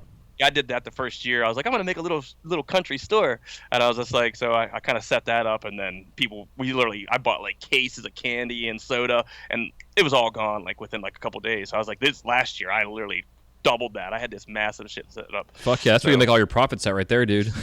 Well, it helps a little bit. It's not like all of it. Melt. That's the thing about melt. I mean, people they think of it and they think, oh, these guys are making all this money, and they're and I understand tickets are a little pricey, and we can start there. For a torch ticket for Melt, now that's your whole week stay, your place to stay, all your meals, your torch spot. It's $1,100, but that gets you a lot. You can also come as a spectator, which is $900, and that gets you everything except for a torch spot. That doesn't mean you can't blow glass. That just means you don't have your own personal spot. So if you talk to somebody and they're not using their spot at the time, if they want to let you use their spot, you can totally jump on and blow glass. We always recommend if you're coming in a group of like 2 or 3 people, get one torch spot and share it. Yeah, that's what I was about to ask. And that's just more. And the reason I always tell that more than anything, because there's so much going on, so much to do. You don't have time to blow glass the whole time. So if you can share it with somebody, you're way better off. And we're not like sticklers about like we encourage it. So if that was the case, so would you guys then charge one torch spot and then the other one torch spot and the rest of them are spectators? Yes. Okay. Yeah. And then when you sign up on your tickets and everything, that we literally ask every aspect. I mean, we'll ask if you're vegan, vegetarian, meat eater, if you have any kind of food allergies. We ask what your torch is so we know what to hook you onto. I mean, we ask, and then if you have people you want to be with in your cabin, you can write that down and put it in the notes, and we'll make sure you're in the cabin with somebody that you're with. So it's all very flexible how we do it. You guys actually sound professional. We try. I mean, like I said, we tried. There again, we put this show on. I always say this is a show for glass blowers, put on by glass blowers. Because we went to all these events and we know what I didn't like. I hated when I have to go to an event and spend when I went to Michigan, I didn't have to spend that much, but we always try to get nice rooms. My buddy Sean, he's obsessed with like bed bugs and stuff. So, but hotel rooms were like $350 a night there. And for this is for Michigan Glass Project, and I'm like, we ended up spending $700 for 2 nights to stay there in a hotel, and then you go in and it's like $5 for a bottle of water, and then you got to you have to buy this meal, buy that meal, Uber to here, Uber to there, you end up spending a lot of money. So in the long run, when you get 4 meals a day for a week and a place to stay, and you get to take all these classes, $1,100 really doesn't go that far. Man, we put all the money back into the event. It's a fucking steal. Honestly. Yeah, I think it is. I mean, and we didn't want we were all talking about we might have to raise the price at some point because we're not really showing a profit yet. But we've been spending money on we had to buy these tents. The one tent we bought last year was like $30,000, so we actually had to pay for that. So that was kind of if we wouldn't have had to do that, we might have actually broke even. Right. So that might have helped. But those tents are bought and paid for now, which is nice. So hopefully that'll be an expenditure we won't have this year. But then, food, I mean, we really go above and beyond with how much food we feed these people and the quality of the food. I mean, there's literally no restrictions on what we get. I mean, even like I said, the vegans, vegetarians, if you say you're a vegan, vegetarian, we try to go out of our way. I'm not a good vegetarian, vegan chef, but we literally go out of our way to try to make sure that they have special. I mean, I go to Whole Foods and spend a ridiculous amount of money on fake food for them. Yeah. And there's always usually there's 8-10 of them usually every time. Yeah, man, you got Pinterest too. You can go on there and get some good recipes. Well, I'm hoping this year I'm gonna try to substitute. I'm gonna try to bring a vegetarian vegan food truck in. Oh, nice. To help out, Smart. And alleviate me from not dealing with, because I try to focus all my energy on, I have my buddy show up that has this huge smoker and we're smoking ribs and chicken and pigs. We got a 350-pound pig last year for the party. I heard. It was badass. Yeah, it's awesome. But he also did ribs one night. He did racks of ribs. I mean, I think we did 100 racks of ribs. And man, I would go for the food alone.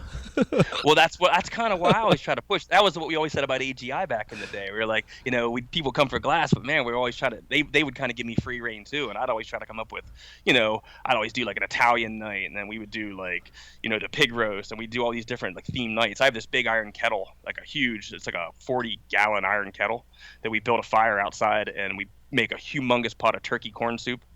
So that's Thursday. I'll do that Thursday this year. I always call it the soup party. We do all these Italian sausages and stuff in the smoker, and then we make this massive pot of turkey corn soup. And we cut it all off the cob, 20 dozen ears of corn off the cob, and I think last year I did 3 30-pound turkeys.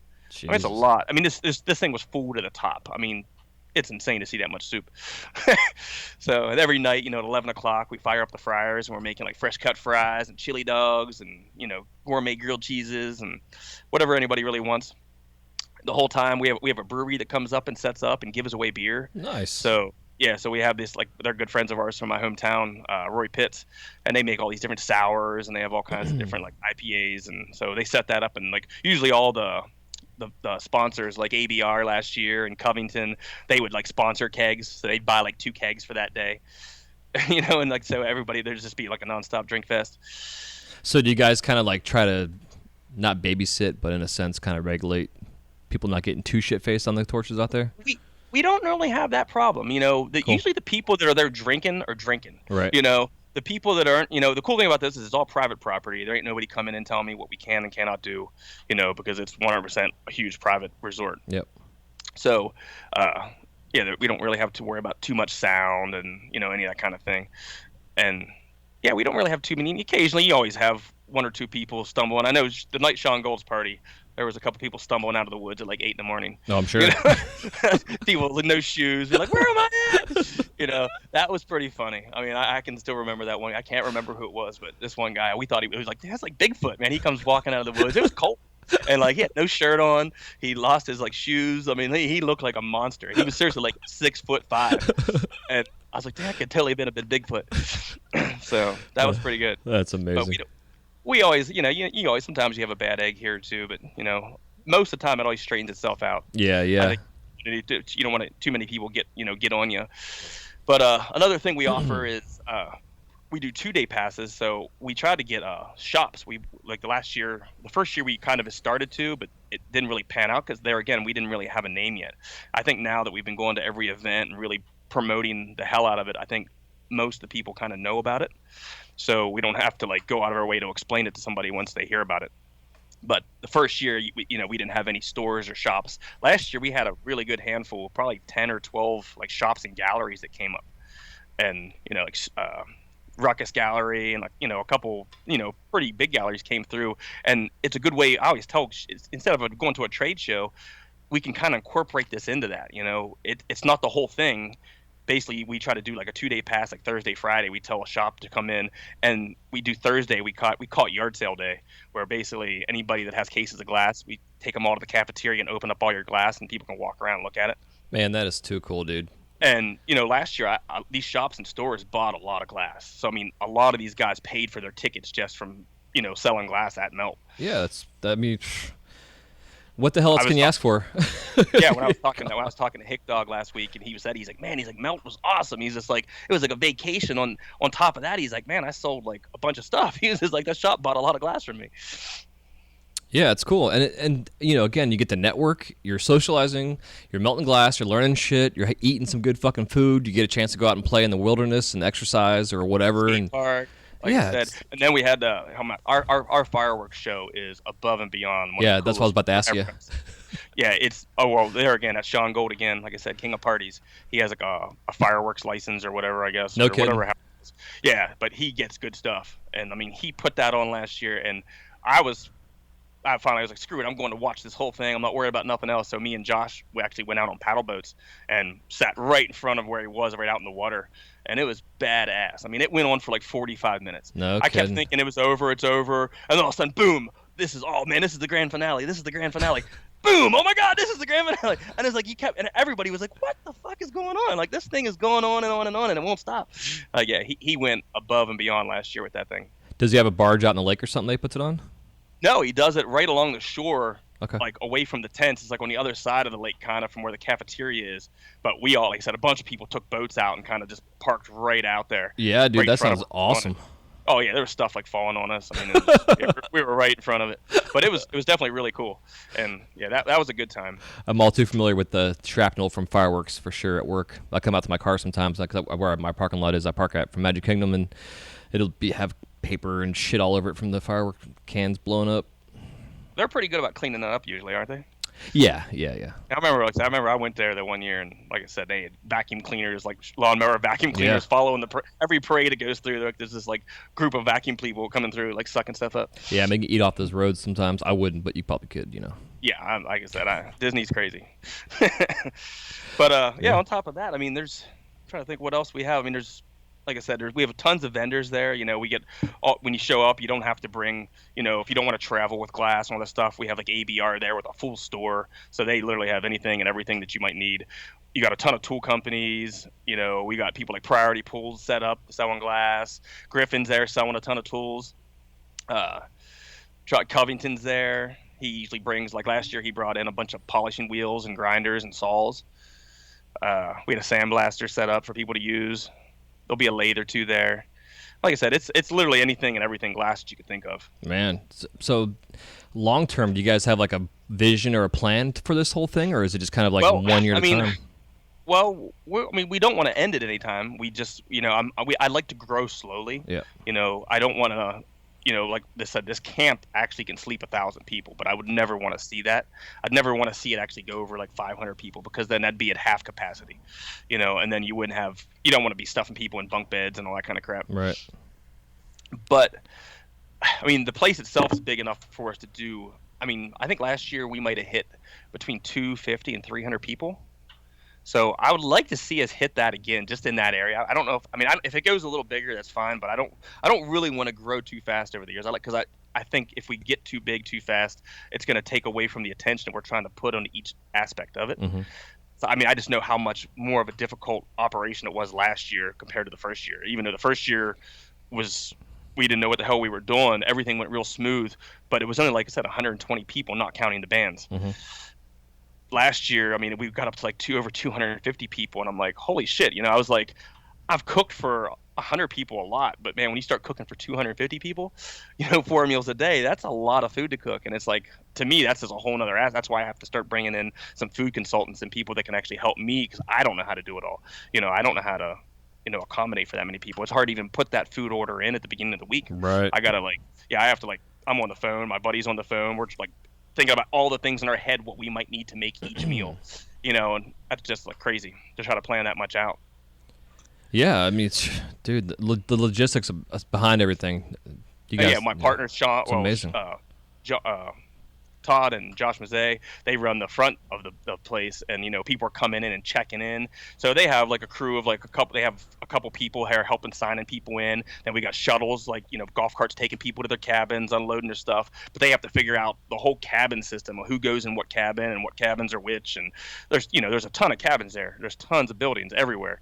So you have to figure all that part out. And then you're setting these tents up. We have to get there, set these huge tents up, which we're not tent people. We don't have no clue how they go up.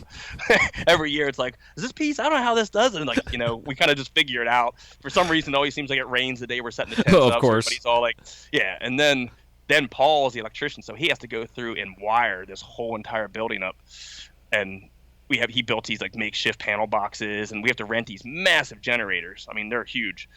They can run like a city block. We rented 3 of them last year. Huh. To run all the kilns. Well, we had 25, 30 kilns set up. So there's kilns everywhere. Yeah, we have some big kilns. I wanted to ask you about that. Do you guys supply the kilns, or do you recommend people bring their kilns? We actually no. Well, if people want to bring a kiln, a lot of times we usually we were advertising that, but we still kind of let it up in the air. If somebody brings a kiln, we'll give them like $100 discount at the gate if they show up with a functional kiln. Nice. Some people will show up with like these little chili pepper things. Right. Don't even work. I'm like, dude, no, this has. Oh, I can use it myself. And like the kilns are all community kilns. So, and we try to get the larger ones. I mean, last year we have a couple of those big F500 Paragons, and then we have a bunch of the 240s and like all the different sizes. Paragon actually donates something. I think last year we got like 15 kilns from them. Wow. They don't donate them; they actually sell them to us. But they give them to us, and then we try to sell them through Melt, which every year we end up selling every one of them. Yeah. So if anybody that comes to Melt, and if anybody's listening, and they want a really good deal on a kiln at the end of the week at Melt, we usually sell them for almost pretty much half price. I mean, you're getting for like retail, you're getting a wholesale price on them. Yeah. Plus, you're saving on the shipping on that thing too. Yeah, you don't have to ship them. I mean, those F500s brand new are like freaking $4,000 shipped. Yeah. You're gonna get it for a little bit more than half of that. So yeah, we always have a bunch of kilns left over, and we usually end up selling them all. That's why I said I always end up with like 1 or 2. So I always got a nice kiln in my shop at least. Yeah. And then on top of that, we have Carlisle Machine Works. They're like our #1 A sponsor. They send up a group of like 3 guys to work all week. Jesse, he's like one of their machinists, but they set up the whole entire manifold system for us. And they operate it. Like they're there when you show up with your torch and you pick your spot.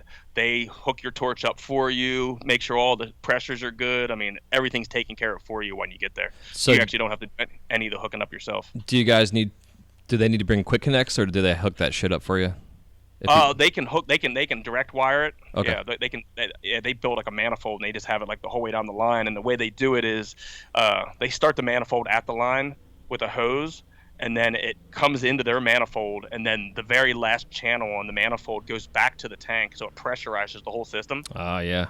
So smart. I mean, if you get some of them big guys, you get a whole bunch of Delta mags running. Every now and then you might lose a little pressure, but all in all, for the scale of what it is, it actually works really well. Hell yeah. We're hoping to put ventilation in the tents this year, so that's one of our big expenditures this year. Since we don't got to buy the tent, we're actually buying these ventilation systems that go inside the tents up in the roof. So that was one of the things some people get weird about it, which we try to explain to them. All it is propane and oxygen. These tents are massive. Even with 150 of them, all the sides of the tents are open, so there's airflow everywhere. But people are like, "Oh, there's too many fumes." So we're gonna go out of our way. That was one of our only big criticisms we always got from a few people, was they thought the tents got a little smoggy, a little gassy. But this year we should hopefully solve that. We're buying these big, like 5 big, they're like industrial blowers that go up in the roofs, and we're going to put them in the peaks of each tent, and we're going to have like 4 or 5 of them in each tent. Nice. Yeah, so, I was going to ask you about that earlier, about the ventilation aspect. But then I thought, you guys are outside, so it's not a big deal. But I can see, some people being concerned. I'm asked that all the time over at the Mouse House, because we don't have ventilation in our studios. And I'm in a huge fucking room with air conditioning and airflow always going, so we're not concerned. Plus, we don't fume at all. Yeah. So it's it's whatever. But like you're saying, when you have 150 fucking torches going at one time, it can definitely get a little gassy buildup going. Well, that's well. Hopefully, that was like we try like anything we have any kind of criticisms on, and if anybody hears and anybody ever has criticism, we definitely want it. We want to hear what people have to say because we want to fix it. Yeah, We yeah. want to make sure that everybody wants for nothing. You don't want anybody to have any problems. Man, I don't see why anybody wouldn't go to this, including myself. Well, like I said, I mean every year. I mean the torch tickets. I think we have. We out of the 150 torch tickets we set up for the torches, we sell about 110 tickets. So I think we have about 50 torch tickets left right now, and so they always sell out. The spectators never sell out, so we don't. If somebody's hearing and they don't want to freak out and like they don't have the money or whatever, like you can still like the spectators. Like I said, we really have an unlimited amount of spectators. If it would ever get to that point, we never really do. So, Right. the torch tickets will definitely sell out though. But we always have to keep 40 of those on hand because we have our interns and our volunteers. So we got to keep like maybe 15 torches set up for them to kind of share. And then we have 20. I think there was like 25 people on our artist demo list. So they all get a torch spot. So they're not tickets that are sold. Heck yeah. Well, So- it's smart though that you guys have a cap like that though, just to kind of keep things under control. Oh, and I mean, originally we always said like, let's try to go bigger, let's try to go bigger. And I was like, let's keep it here for a little bit, and maybe let's go another year, and then maybe we can add 50 more torches, Right. to see how this year goes. Because I mean, it just gets to be overwhelming with that many torches. I mean, it's wild to see, and just the whole manifold system and to build all that. I mean, no other event even comes close to being. Even like AGI was like the next biggest one I could think, and that was like 50 torches. Mm-hmm. That might be like their max that I've ever seen there, and when you put 3 times that much, it's like crazy. I mean, some of the other ones, like even Champs Champs has like 25 spots set up, or Mission Glass Projects only like 25, 30 spots. Yeah, dude, you guys are setting a standard, and which is I think it's tried cool. to get I tried to get a what do they call it? A Guinness Book World Record to come. I sent them an email. It took like 8 months for them to respond to me, and they just like, that doesn't seem like something that would interest us. So thanks for your interest or something like that. I'm like, wow, that sucks. What 8 a months bunch for of dicks. I know, and the funny thing is, I wrote a big thing about it. I was like, yeah, we're doing this thing, and I think it's a one of a kind, and it was just kind of funny that they did that. But they also have on the page where if you want to pay them like $10,000, they'll show up tomorrow. Of course. So basically, they want to try to get money for it. They want you to pay for the right to be in the book. But I'm sure if you guys made like the world's largest donut ever made, they'd be there in a heartbeat. Exactly. So yeah, that was a bummer. I was kind of hoping. I was telling people like, I might get Guinness to come, and I was all proud of myself.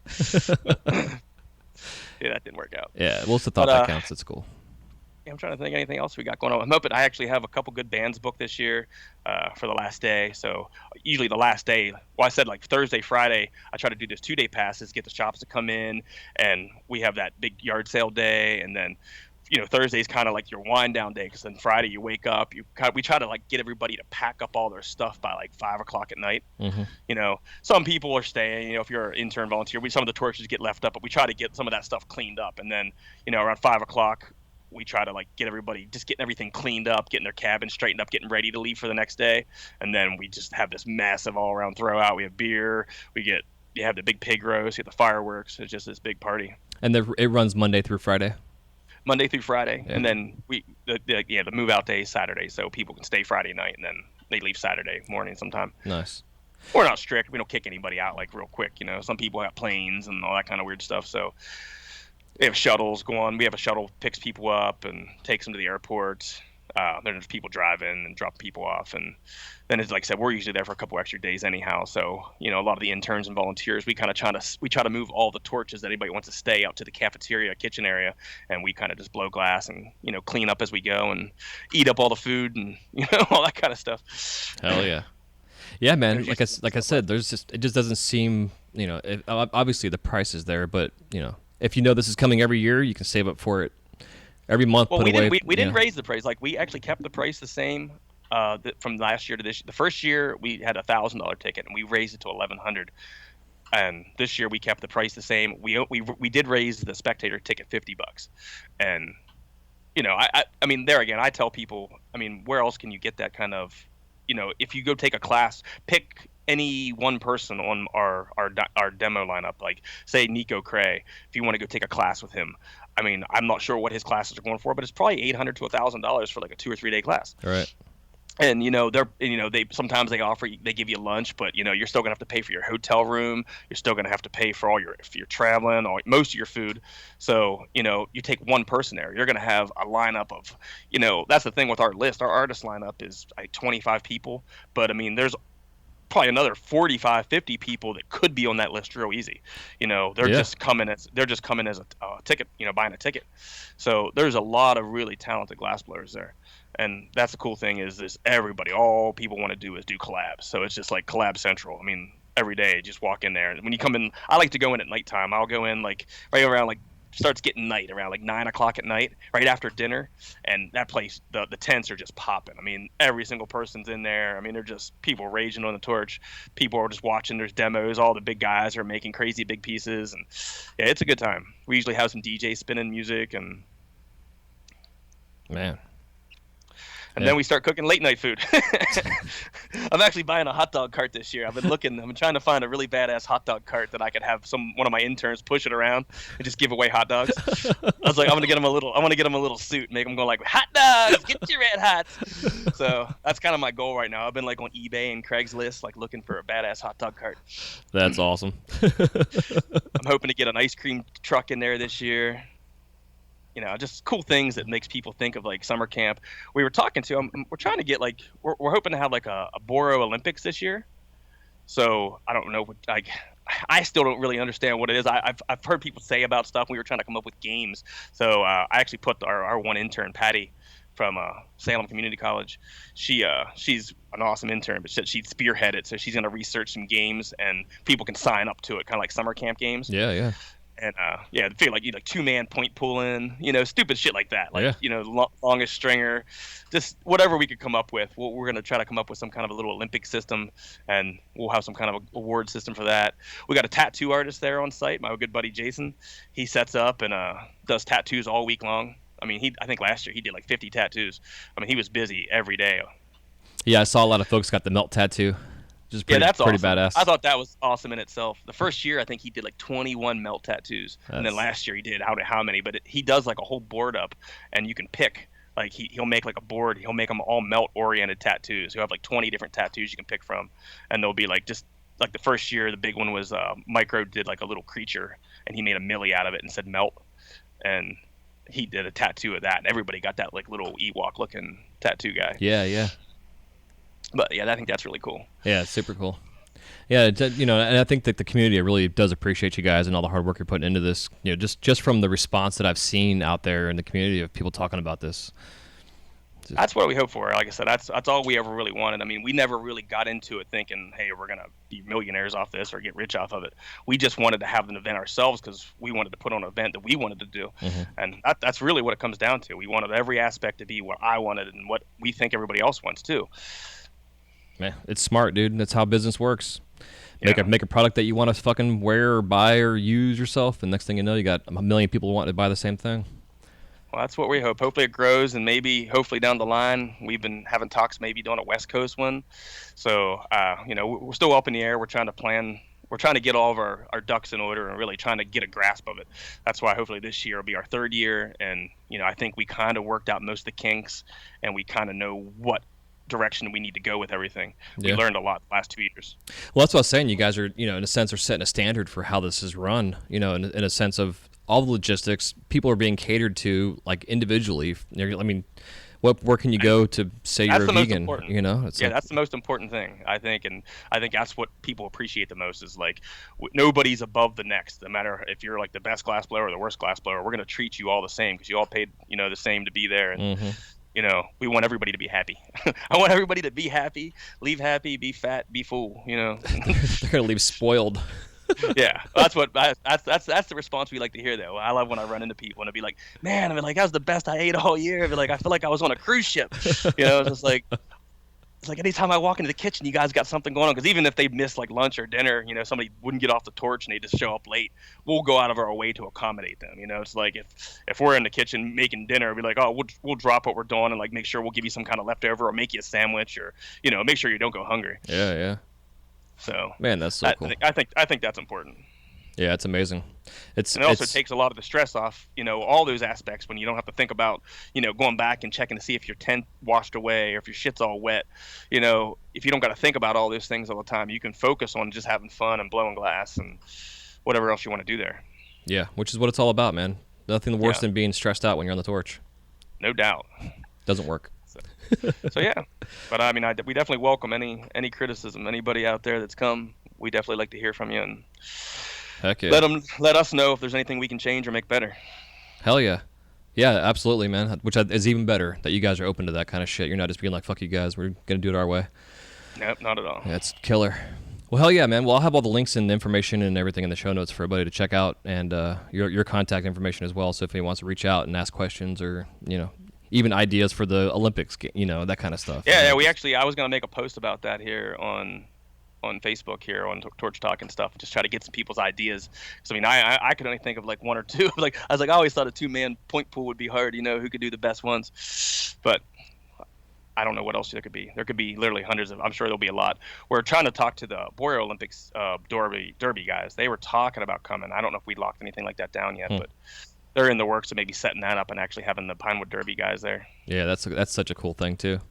Yeah, that was cool, and we were set up right beside that at Las Vegas this year, so we got to see a lot of it. So it's just cool to see some of the cars these guys built. You had Stellar on. He's the one that kind of referred me to you. Yeah. And yeah, his car was the best. That thing was the shit.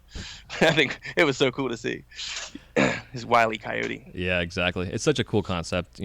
Just the fun side of it. Not to mention it's a functional pipe.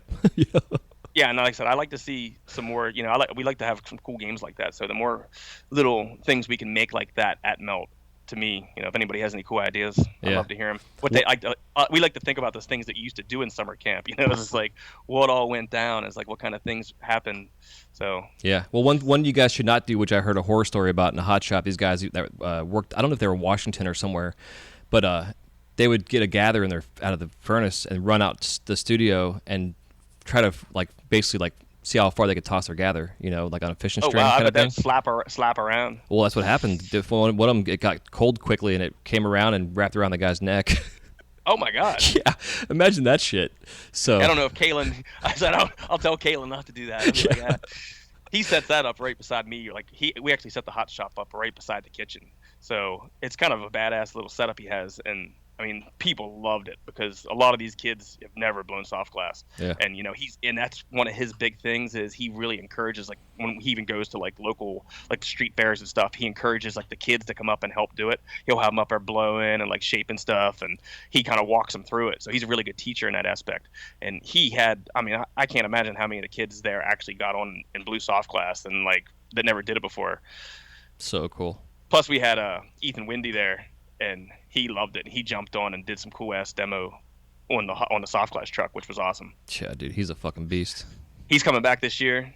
He's on our list, and he's gonna be definitely doing that again. I mean, it's just cool to have the soft glass truck there and have it set up where it's just a whole nother aspect. That was a huge hit last year, and like I said, we're gonna basically make it a full-time part. I told Kalen. Kalen's been wanting to sell the truck for a long time. Like he lives on a sailboat, so he doesn't really have a place to keep it, and he doesn't really just do it as much. So the only time it gets used every year is pretty much for Melt now. It's going to be used, so we're going to try to make a deal with him where Melt's going to buy the truck from him. But I told him that we'll do it over a period of like 5 years, and then he has to come back every year. So he don't get the money until it's all the end of the 5th year. Smart. So he's cool with it though, because he really liked it, and it was cool because he's not a flame worker by no means, and he kind of opened his eyes to the whole flame working scene, and he left and just re-sparked his whole interest in glass blowing again. Hell yeah. It sounds like too, man, like he's a great example of my philosophy with our industry of living the life you want to fucking live and designing your lifestyle as being a glass blower. Yeah, Kalen, that's all he does. In the summertime, he goes and builds like all these stages at like festivals, and then he has a sailboat that he lives on with his kids, which is crazy. That's awesome. And like he lives on that thing all winter long, and we're talking up in Maryland, it gets cold. He has a little wood stove on it. And yeah, it's pretty wild. Like he lives that like gypsy lifestyle. Yeah, that's kind of like my buddy Josh Mizet, my partner. Like I said, that's how he is. He travels. He's always like he's out in Oregon right now. He's getting ready to go to the DFO, and then he'll be coming back. I actually was hoping he was going to be back. He was supposed to be back. He was supposed to come back and then fly out to the DFO, but I was hoping he'd be here and we could do this radio channel thing together. Yeah. But he'll be back after the DFO, and then he usually stays here. He actually lives across the street. My other partner bought a house across the street from me, and Nice. he's like his roommate. So we all kind of have our little compound here at the house. Too cool, dude. Well, I think this would be a great place for us to take a quick break, thank our Okay. sponsors and stuff, and then we'll come back and it'll be time for us to crash the kiln. All right.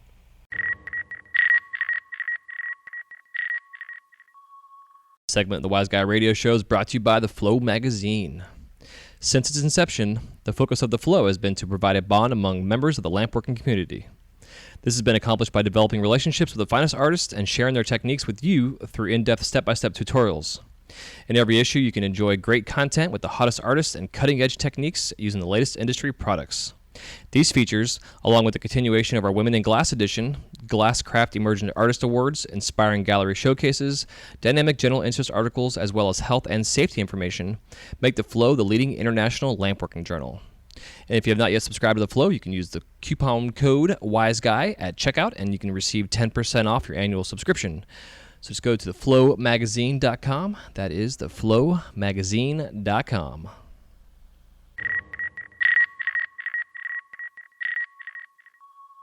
All right, cool. We are back. So the Crash and the Kiln round consists of 7 questions. You can give me a 30 to 60-second answer on each one of them and then expound upon them as well if you'd like to, as we always tend to do. And the first question I always like to ask is if there is any living glass artist that you haven't worked with yet and you want to, why is the reason? I have to go back to Cesare. He's pretty much my main guy I like. Like, he was my favorite glassblower. Heck yeah. Yeah, when you mentioned him earlier, man, dude's amazing. My buddy worked with him, and I pretty much, everything I learned from my flame working. I've got to see him work in person quite a few times, like at Salem and up in Corning for gas. And, he's the one that actually I learned how to make glass chains watching him back in 2000. Huh. Hell yeah. What are your top 5 favorite colors in glass? Favorite colors, man. I use a lot of clear. Yeah, that's a color. I love black. I love white. They're my 2 favorites. What kind of black and white do you use? I use a bunch of different things. I usually use like the what's that? Eclipse black a lot. And then I just got that new Taffy Tubes black. It's like a transparent black tubing. He gave us some from Melt, and I just finally used it. And I'm telling you, this is the most amazing black color I've ever seen. So I recommend that to anybody. Get Taffy Tube black. It is beautiful. Nice. And then white, I like the old school China white personally. Yeah, you and me both. I have a whole bunch of it, like the real old stuff, and I'm actually about getting low. I'm sad because I'm running out of my old school stock. Yeah, there was a while you couldn't buy that stuff, and that was because the company I work for, we all bought it for me to make Olaf with.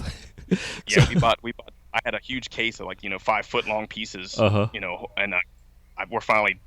I think I got 3 big rods left, so I'm getting scared. What size do you use for it? What size? Yeah. It's like 7, 8 mil, something like that. Okay. Yeah. But yeah, it's just the most beautiful white. It's so vibrant. I love it in my marbles. It's a weird COE in it. Yeah, you gotta encase it. I have a hard time not using it in case because it gets kind of funky. Some people can. I don't really do a lot of blown stuff with it, but I use it for a lot just in my like I said, my solid work. Yeah. Hell yeah. And then black, clear, black, white. I like old school rust. I miss that color. I don't use it enough.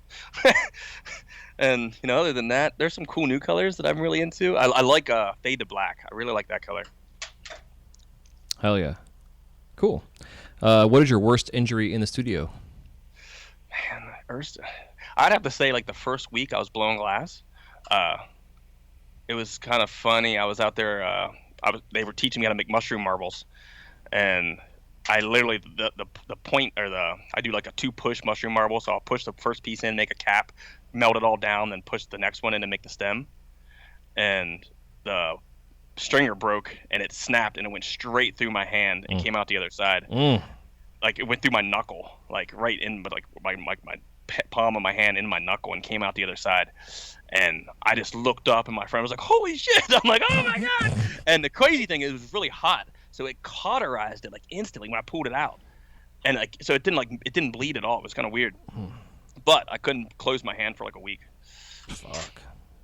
So the funny thing about that is my partner Todd Dunlap, right after that, right when he first started blowing glass, and like his first couple weeks of blowing glass, he always knew that story. And I shit you not, same exact thing happened. He stuck this thing, it went straight in his hand. He pulled it out though, and blood went everywhere. It was all over the floor around his booth. But same injury. It was hilarious.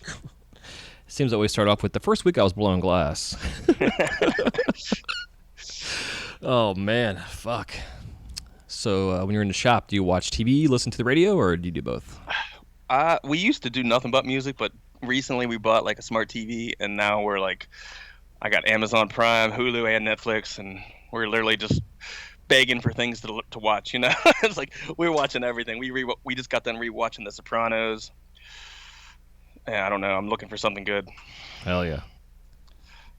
Yeah, but I like music sometimes. Sometimes we'll put it on like YouTube and watch music. We've been obsessed watching this crazy Russian hacker. You seen this guy? No. Check him out, dude. It's freaking hilarious. It's like this Russian guy that just tests products, and he's just hilarious. And he has like 12 million followers, and he has hundreds and hundreds of videos. So we've been obsessed with watching all his like. He eats all these MRIs and MREs or whatever, and just all kinds of funny shit. Huh. He's worth watching. Yeah, let's check it out. I like weird shit like that.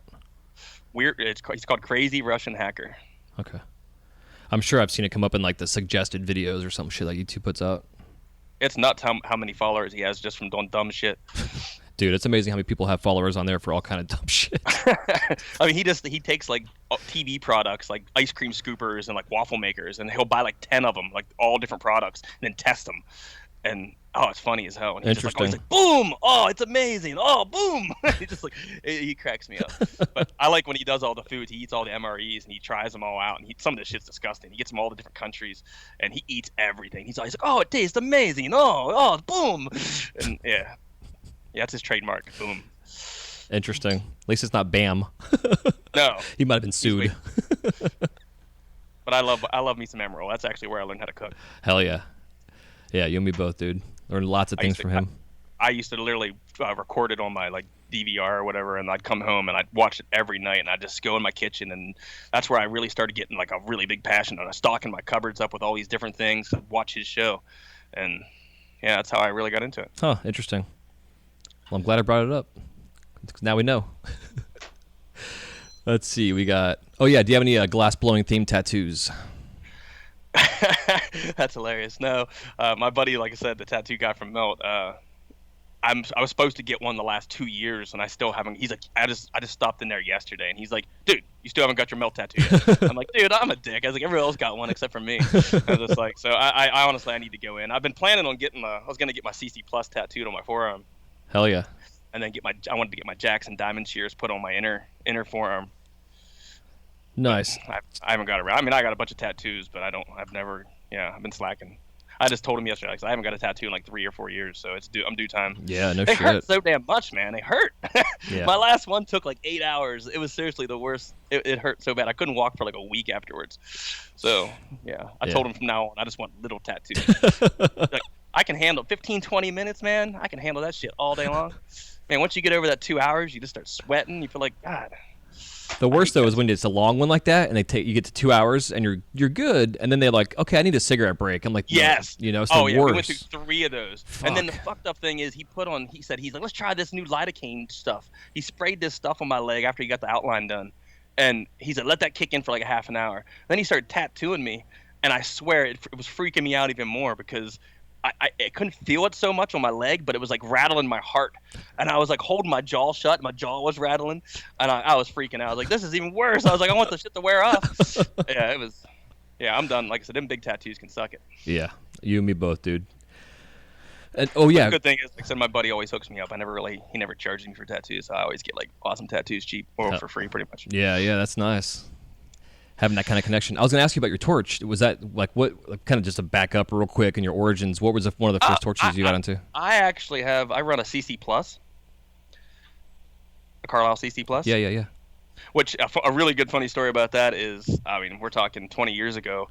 I started off on a national, and I worked on that national for like a solid year.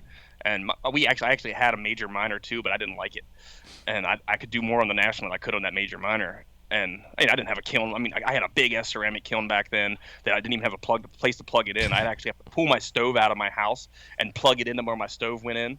Because I was a young punk kid, I wasn't thinking about just putting a new plug in. Right.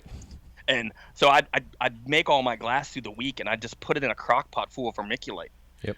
And kiln everything that. Let it all cool down. And then once a week, I'd pull my stove out, load that freaking huge ceramic kiln up, and fire everything at once. So I did that for like a good 2 or 3 years before I got a real kiln. Hell yeah. I think Stellar was actually the one that was on the show had mentioned that's what he started off with too. And he would leave it on for, I mean, I think he left it on for like 6 years or some shit. Like, it never turned it off. Oh, for vermiculite? Oh, yeah, I just let it hot. It would just be on high, and it would just be always hot. I'd make some pretty crazy shit out of that. I mean, there again, back then, I didn't have any money when I first bought all my equipment. I remember buying, when I first got back from California, I didn't know all the sizes of everything. So I ordered a case of tubing. I ordered 15 millimeter standard wall tubing. And in my head, I was thinking this was like 30 mil tubing. I had no fucking clue. It was like 70 pieces of glass, tubes. And I was like, shit. So what I pulled points with it, no shit. And then I took clear 3 mil glass rod. I didn't have 3 mil, I had 2 mil glass rod. And I would build up the clear on top of each piece of point first. So I'd put like 2 or 3 big long sticks of clear on it, and then melt that in, and then put my color on top of that and wrap and rake it. So I built my own tubing. Man, I did that. I did it until the whole case was gone. You really learned how to use that medium, though. I bet. It was. That's what I'm saying. I can work with really thin stuff now because of that. That's funny. But for my longest time, dude, I didn't know there was anything bigger than 1 inch. So I'm like, it's crazy. For years. I was ordering tools. I ordered graphite tools, and for some reason, I ordered a 1 inch graphite bowl push.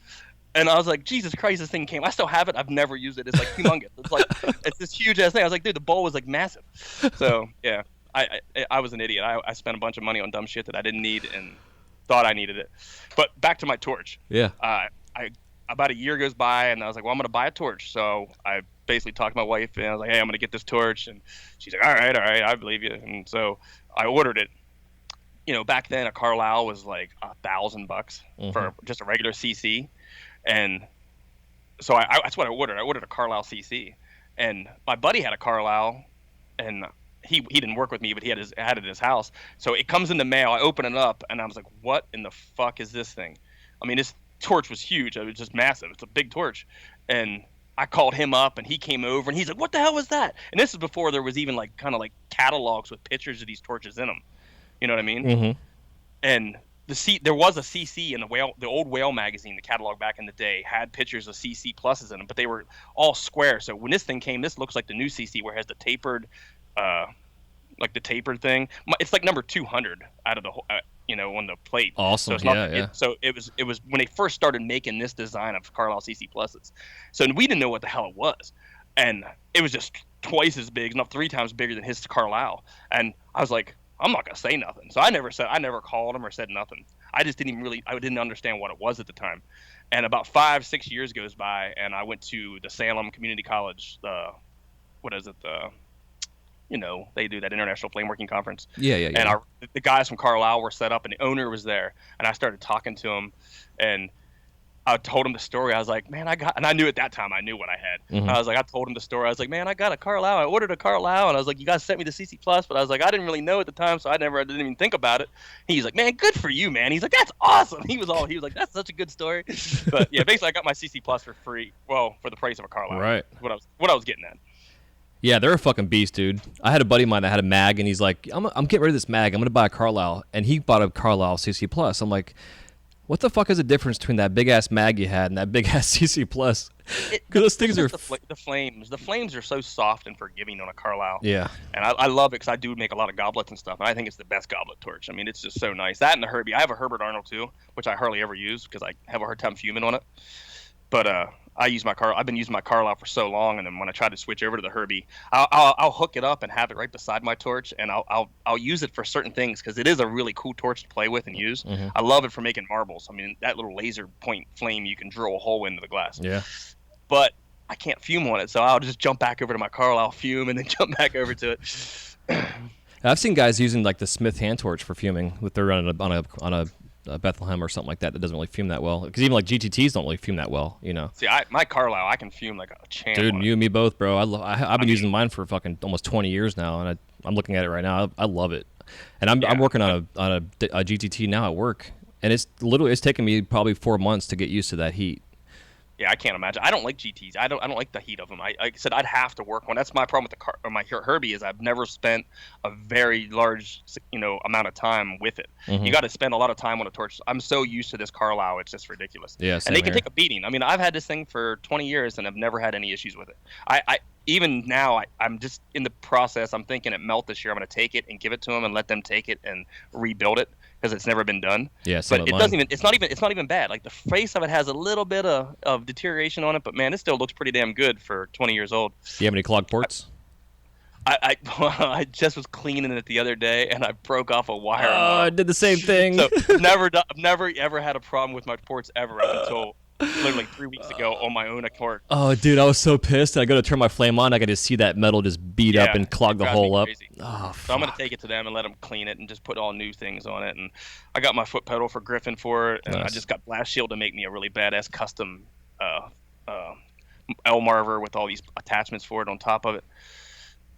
Hell yeah. So, yeah, they're a beast. I love them. That's all it's in our shop. We have 3 Carlisles, and we don't usually Herbie so, but everybody in my shop works on Carlisles. Hell yeah. Yeah, I got mine tattooed on my arm probably 8 year ago now, something like that. Yeah, that's what I wanted to do. I was going to get it right on my thing. He was just like, well, I'll do it for you anytime. There again, I'm a lazy. I never want to do it. Yeah, man, you got to do something with it one of these days. Even if it's tiny. Yeah, that's always my problem. I never go tiny. I always go big. Yeah, same here. With everything in life. That's say all my tattoos are freaking. I started off getting them and like everything's huge. Heck yeah. So let's see. Back on track here with the questions. Favorite artists, colors, tattoos, injury, TV. Oh yeah. If you could describe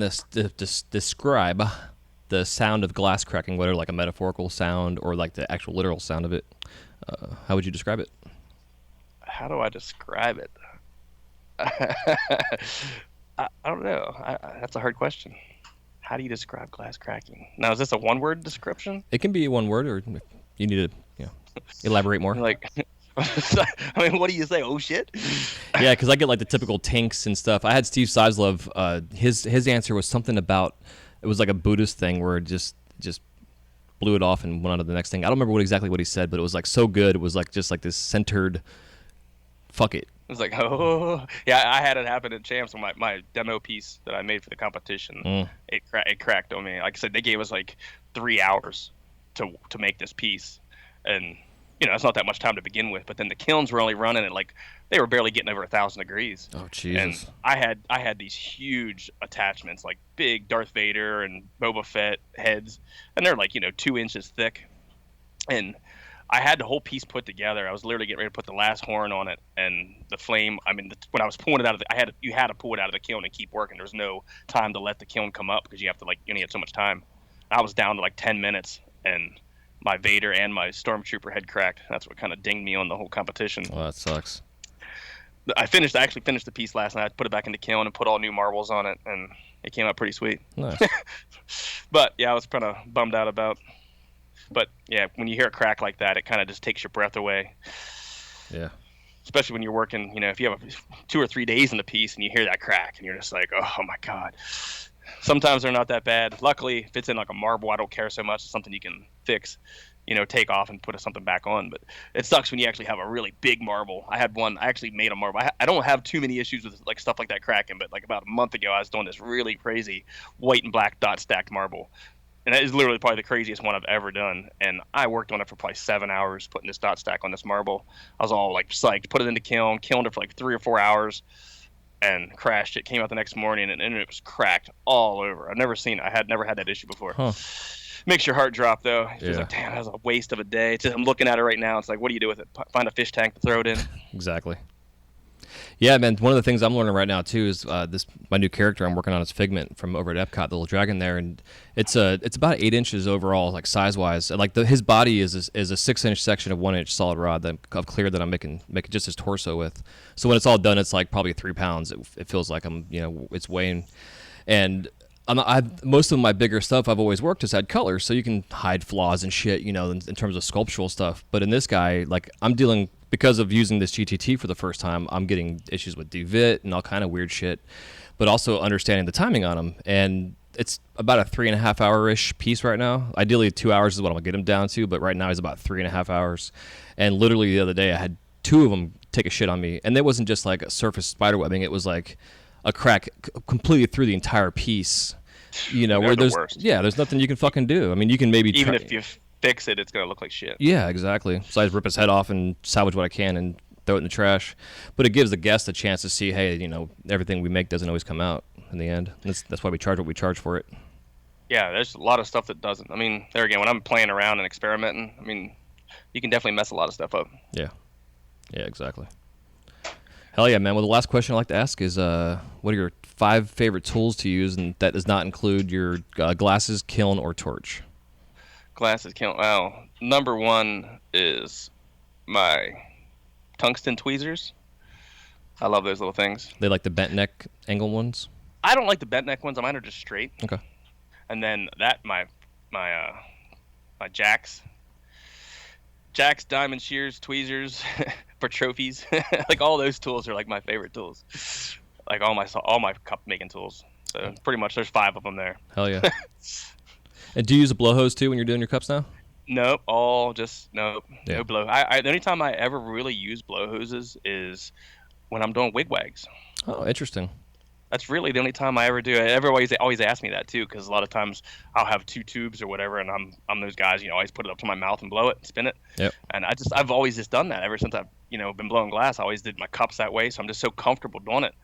Yeah, and I think too the blow hose makes. Let me back up. So I think not using a blow hose allows your mechanical side of your body mechanics to be able to move glass angularly to pivot and stuff without getting it to slide at all. You know, to lose your line. Yeah, I like to look down on the glass, and if I'm spinning something like a cup, I can see it being spun so straight. Mm-hmm. I like if I'm holding it in my mouth, like the point of my mouth, and I'm spinning, I can look down, I can apply pressure, pushing it forward or pulling it apart perfectly, and I can always see it on axis. So it's almost like a lathe. You know, you're looking straight down a lathe. Yep. And with a blow tube, I don't know. I don't have that feeling. Yeah, exactly. But like I said, I do use my blow hose. I said just when I make wigwags, that definitely makes the best wigwags. It makes sense though, because you're keeping the walls out, so you're not having colors overlap and stuff on you.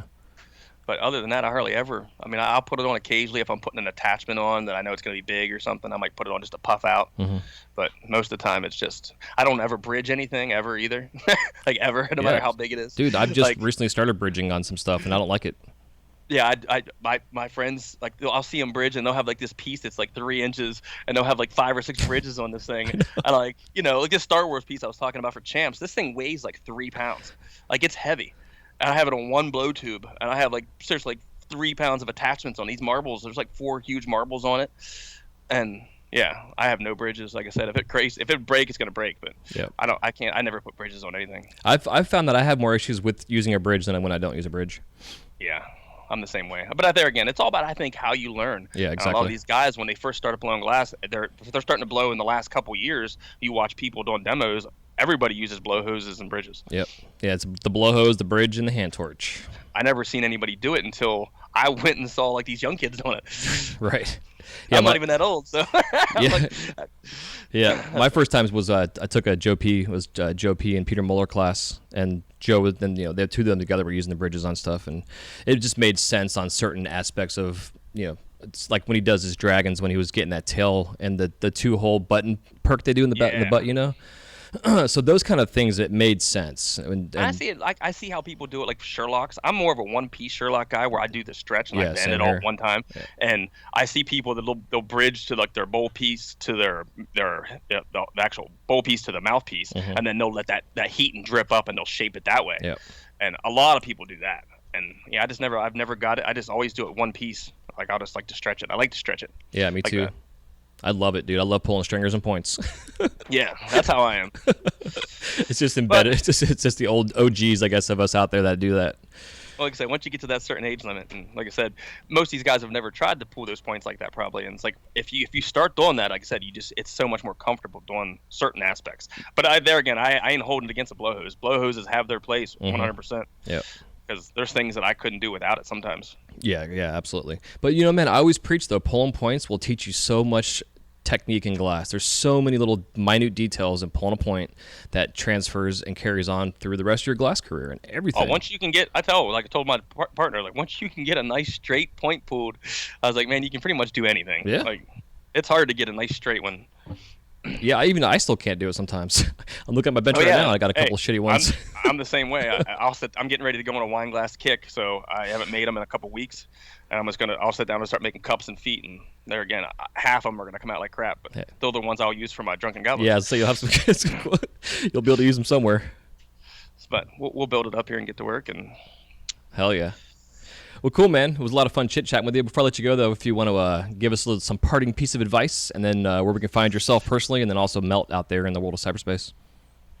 So, what are you looking for? You want a piece of advice? Yeah, any kind of, whether it's look both ways before you cross the street, or something that has to do with class, whatever. Oh, yeah. I don't know. I don't really have any advice. My advice is come to Melt. Hey, perfect. There you go. Hell yeah.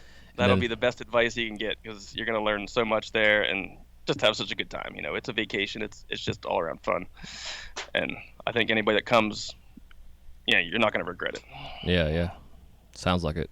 And then all the links and the places we can find you guys at. So my personal stuff, I'm on Instagram at Kevin Beecher Glass, and Facebook just Kevin Beecher. It's really pretty much any place I'm at. And Melt we have a website for East Coast Melt, and then we're on Instagram under Melt, and we're under Facebook under Melt. And you go to our website, you can pretty much get any information you want. There's ways to contact us. I mean, you can feel free to contact me personally on Instagram or Facebook. I can answer questions for you. And then any of the guys, any of my other partners, Todd, Sean, Paul, Todd, they'll answer any questions also. Heck yeah. Yeah, and I'll have all those links and connections in the show notes for everybody to check out. And again, dude, it's been fun chit-chatting with you. I definitely want to cover your background and history, and we could have gone in so many fucking directions. I'm glad I stayed on track. I can talk when I want to. Yeah, you and me both, dude. Hell yeah. Well, I hope you guys enjoyed this episode with Mr. Kevin here, and definitely check out the website. And if you have the ability to afford to go out to Melt, I definitely recommend the investment. It's life is all about investing in yourself, and this is one investment that you will not regret, especially the fact that it's a camp, it's glass, it's a place potentially you can sell some glass at and get some good food in your belly and watch some fireworks and catch a good buzz on while you're there. Sounds like my kind of place to live. God. So I appreciate you guys doing this for us. And again, all the links and everything will be out there on the show notes. And until next time, hope you guys enjoyed this chit-chat with Kevin and talking about Melt. And we'll see you on the next episode of the Wise Guy Radio Show. Y'all take it easy. See ya.